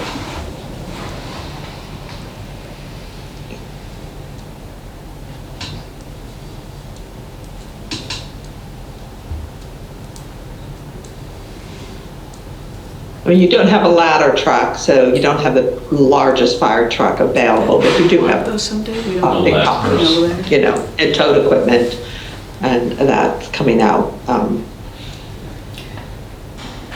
What I hear Janet and Amy saying right now is that they would love to have us give a shot at doing the first one. Yeah, let's just try it. I mean, I don't think, you know, we recognize that, you know, this is, you know, a challenge to do or something, but even the geographic location, I think the fire department, I think you've done a little bit of due diligence already, thinking that all of these had decent response times. Sure. But given the conversation we just had about an internal zone or or whatever would happen at 79 Clark, whether we're coming right on the road, that would be very good, but if we had to go back deeper because it's not wide enough, then that has a different meaning. So in that particular case, you might judge them differently. So you want to start with anybody have any thoughts? Can we do any of it? Well, one of our members had to leave. Yeah, so we were momentarily distracted. Okay. Okay. Well, why don't we take a stab, like Janet said, and we could start, since we've been talking about Zero College Highway, we could talk about that and the geographic location in town. So, as we said, having a public safety building central in town so that response times can be met is important, but other things that might impact those response times, need to be factored in. So what do you think about Zero College Highway? I think that it is the furthest from what we consider town center, and yet, well, we're not measuring anything else. 79 Clark and the current location of the fire department are the most, the response time would be the best. So I would give Zero College Highway maybe 6 points or 5 points, because we have a lot of development on the south end of our town, and it's kind of way out there. It's way up in a more remote area, so it would take a little bit longer to get from Zero College Highway, and I'm only saying a little bit, than it would from the location of the current fire department and even 79 Clark. So that would be my proposal. That Zero College Highway, 90% of our calls are pretty much across the street at 128 College Highway. 90%. And 10 Park Place, 9 Park Place, 146 College Highway behind the bank is another frequent place we go to, and Greenbrier, where most of the population, low income and elderly live. So it sounds like 204 should get a 7. Zero College Highway, I mean, most of our calls go to 128 is an elderly, low-income housing, and we're there almost every day. So not some. This is like EMS calls, then, huh? Oh, EMS calls, yes. Okay. Yeah, for EMS, yeah. Yeah. But that's a good point. I mean, but I think we do, we do have from here to the southern tip. I mean, we're not as central as the other 2 points are. Right. In terms of geographic location, but in terms of current response dynamics, I guess that's, a valid point, yeah. So how we want to Yeah, I do mean, I don't think there's a huge difference between Zero College Highway and where the fire station is now. Okay, so give them all 7s? Yeah. You would say all 7s for... Huge difference. Okay. And the difference. And think about geographic location, don't forget. Wait 1 second, Janet, just wait 1 sec. What? Less than a minute? Right. Yeah. Right. Okay, so 7 for everything. Sorry, Janet. No, I was just going to say, it's hard for us to hear, anyone who's not right by your speaker box. So sometimes we don't know when people are talking. Right, sorry. I was just going to say the one other thing about the geographic location is that, you're giving them all 7s because you can see the stuff, but 2 of the sites might extend that time because of the internal nature of the possible location of the building. So Zero College and 79 Clark might get a 6 because they are inboard and there's internal roads that you have to navigate, which could add time. I'm just throwing that out as a concept. Do we agree with that? I agree with that, yeah. I don't think it's much different than Zero College Highway. You have to come out to the cul-de-sac and come out as well. Well, she's saying 79 and 0 would have one more turn than if it was right here at 204. Yes. So I think I'm hearing Janet Yes. propose Yes. 204 Yeah. would be 7, the maximum number, the other 2 would be equal 6, Yes, that's what I'm saying. because of the need for at least one additional turn to get onto Route 10. Correct. Yeah, another turn, possible traffic, whatever. It just adds a little bit of time, even that extra turn of the vehicle, sitting in a line, waiting for people to pass by. So that's, okay. Neighborhood, let's try that. Well, but then getting back to that point, if I might, just quickly, if on Zero College Highway there are 2 turns and you're turning into a residential neighborhood, that they would also potentially have to wait for traffic to clear for them to get out. So that, I would think, and there's nothing at Clark Street. So I think if we're going to be thinking in these terms, we need to think specifically or minutely like that, right? I would say then move Zero College down to a 5, because you just did the hierarchy of the best being college right out. Clark Street not having an impediment, as in you own the property. Even if they're coming from deep into the property and out, it's still their property. They control it. And Zero College has a limitation because they have other vehicles that aren't belonging to the town. Does that make sense? Well, that seems to me that what you're requesting, that kind of analysis, so that makes sense to me. I like that. I like that as reasoning. Amy? Yeah, I think the question, I think that could work for reasoning. It could definitely work for reasoning. Right. They're all so close to one another, honestly. Yeah, they're really close. So you wouldn't go, I don't think you'd go below a 5 for any of them, potentially, because they are so close and whatever. So let's try the neighborhood. So impact on a residential neighborhood and community. There's no impact on So 204. they get more points if they have no impact, and they get less points if they have significant impact. So, Zero College, again, is where you have impact on people's lives. Yeah. And the other 2 are, have residential, certainly 204 College has residential around it. 79 Clark is the only one that's a little bit, clear residential, Amy, I would say.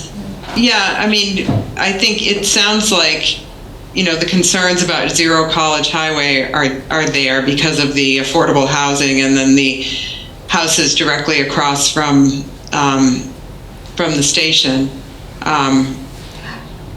There again, it's all proposed. We don't know that this is not fact. So we can't work with anything concrete here. No. You don't. It's best guess. But again, the developers are going to want to maximize how much housing they can put in there or development they can put in there. So, it's unlikely that those are going to be vacant lots. It's likely that there's going to be something there. Yes, of course. Yes. So the neighborhood one on Did you lose a quorum? 79, Oh, so what does that? Do we have to, You can't vote on anything now. well, we're not voting, we're just talking. Yeah.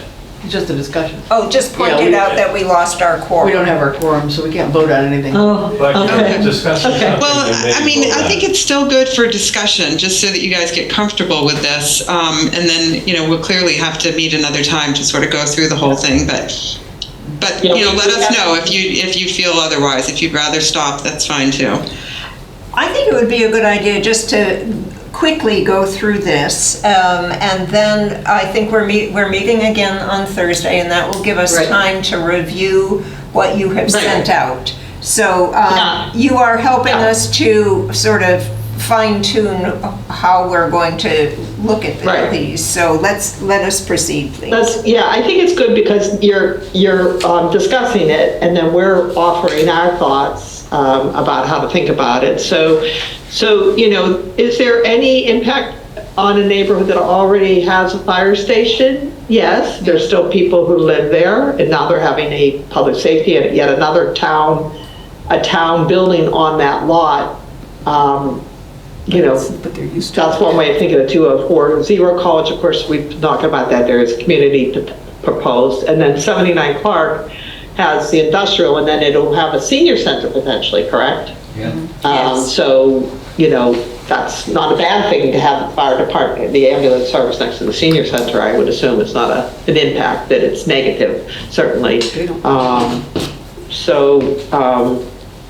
Maybe Clark has the 4, and College has a 3, and Zero College has 1, something like that. One. Oh, I'd like to throw out that, Zero College, I'm sorry, I'm wrong on that. Yeah, so 4 would be no impact at 79 Clark. Correct. Because there's no housing around it. There's housing Right. across the street over here, so that would have something on 204 College Highway. Yeah, so that would have some impact here. I think, for sure, and then less less at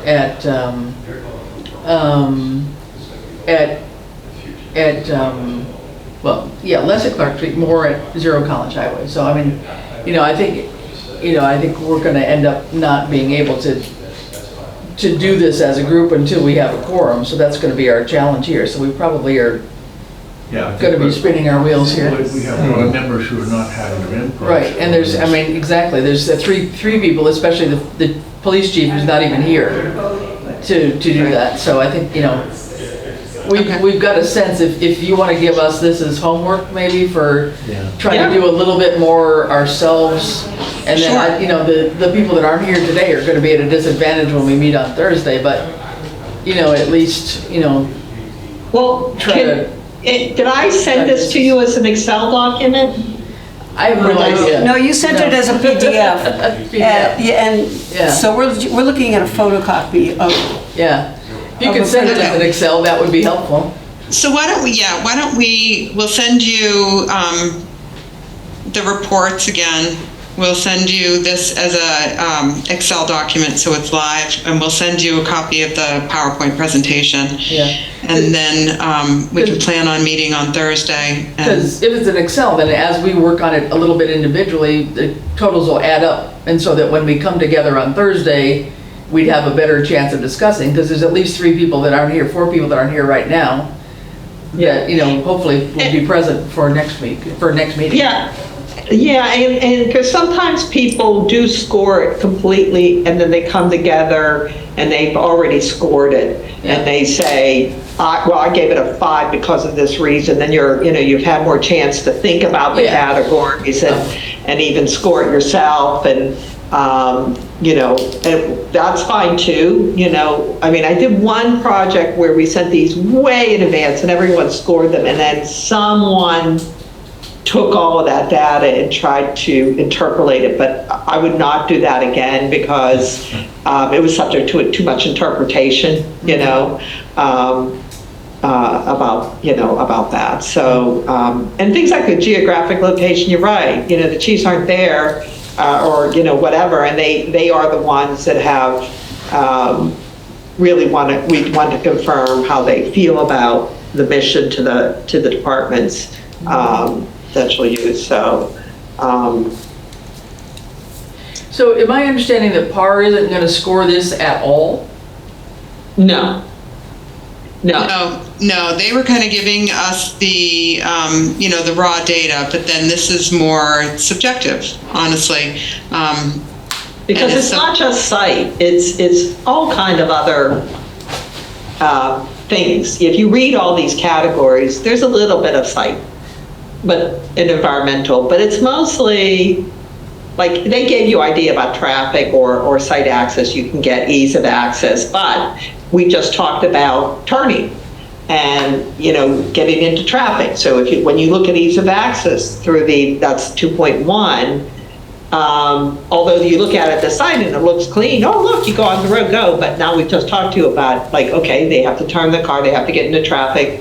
It's the major road in and out. How does that impact it, as opposed to 204 where you're shooting right out the main road, or Clark Street where you have no one else using that site. And that makes a difference. So, you may, that's subjective, and that is subjective, Community visibility is an interesting one, like right now, do people know where to go? Do people know how to find the police department? Do the people, and before, people came to the departments more frequently than they do now, because now they do more reports online.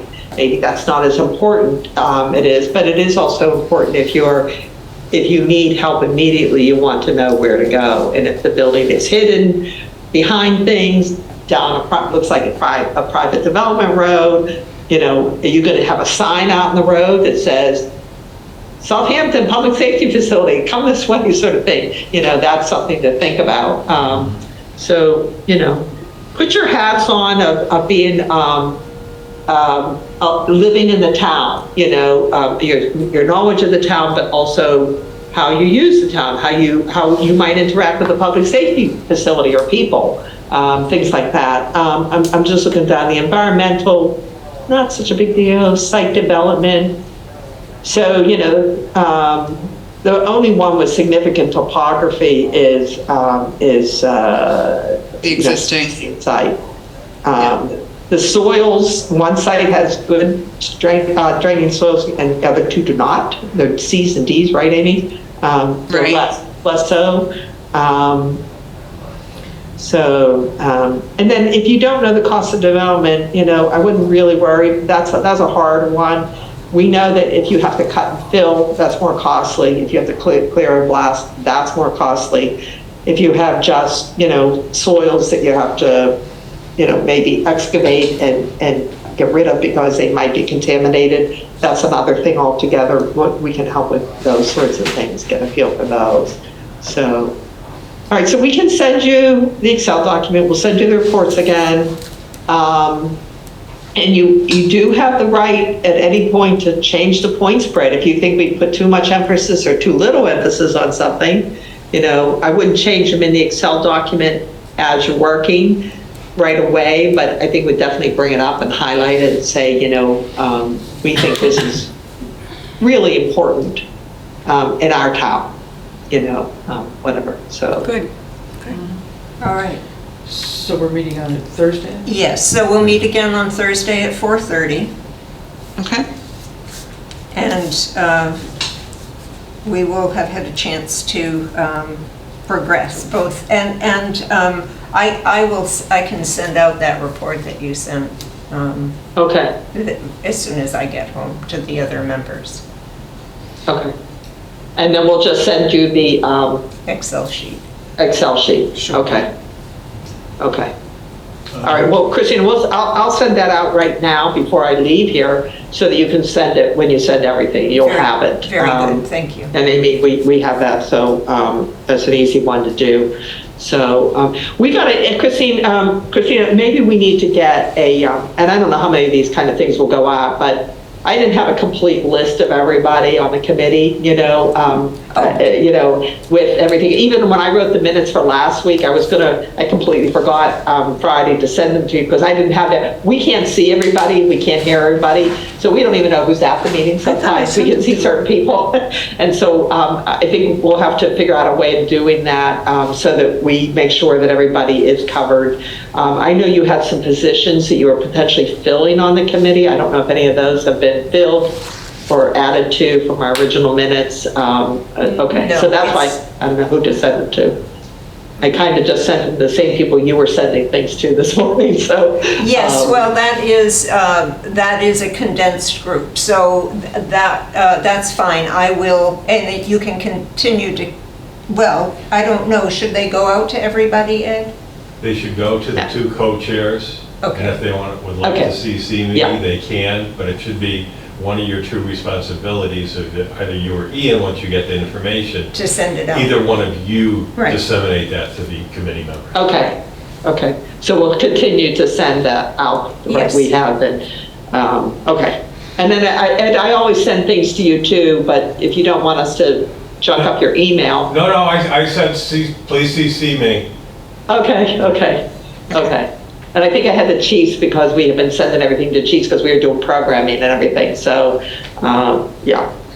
Okay. And one other quick question. Have you had an opportunity to relook at the program at all? Programming at all? Not a minute, no. And we were going to this afternoon in a pre-meeting. We began at 4 o'clock. But Chief Illingsworth it was not able to be here, so we passed over it, and we will hope to get to it. Okay.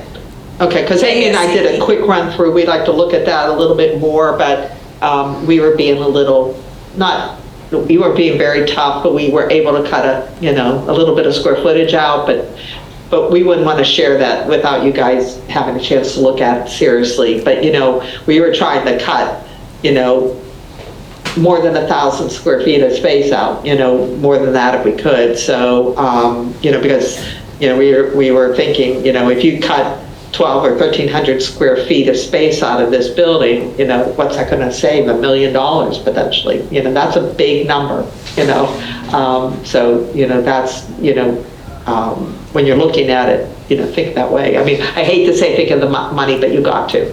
Well, also the determination will really be made by the two chiefs on what is allowable for cutting.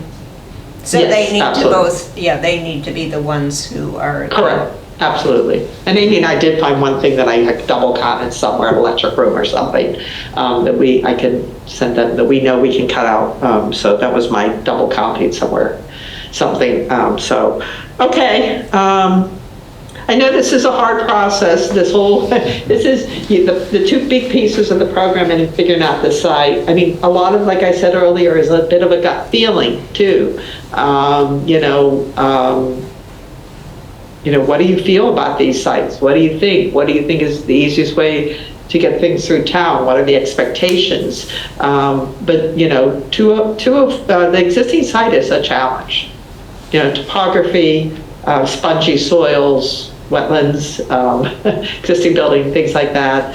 And the other two sites, one may be donated and one you have to purchase, big cost implications for you. So, there are other reasons to look at a site and say, gee, we love it, but, sort of thing. So we did a study once where we thought a better site, but it wasn't being donated, and that made a big difference. And we were able to build, come up with a plan that worked very well, actually, in the end. But our instinct initially was, well, this might be a little better, it's a little flatter, it's a little this. But it wasn't the only reason to make the decision, so keep that in mind. Mm-hmm. Yeah. Okay. All right, thank you very much. Okay, Amy, you have anything else? No, I think we're good for tonight. Okay, thank you. All right. Very good, thank Have you a good very night, much. everyone. You too, bye, thanks. There you go. Bye-bye. Bye-bye. Bye.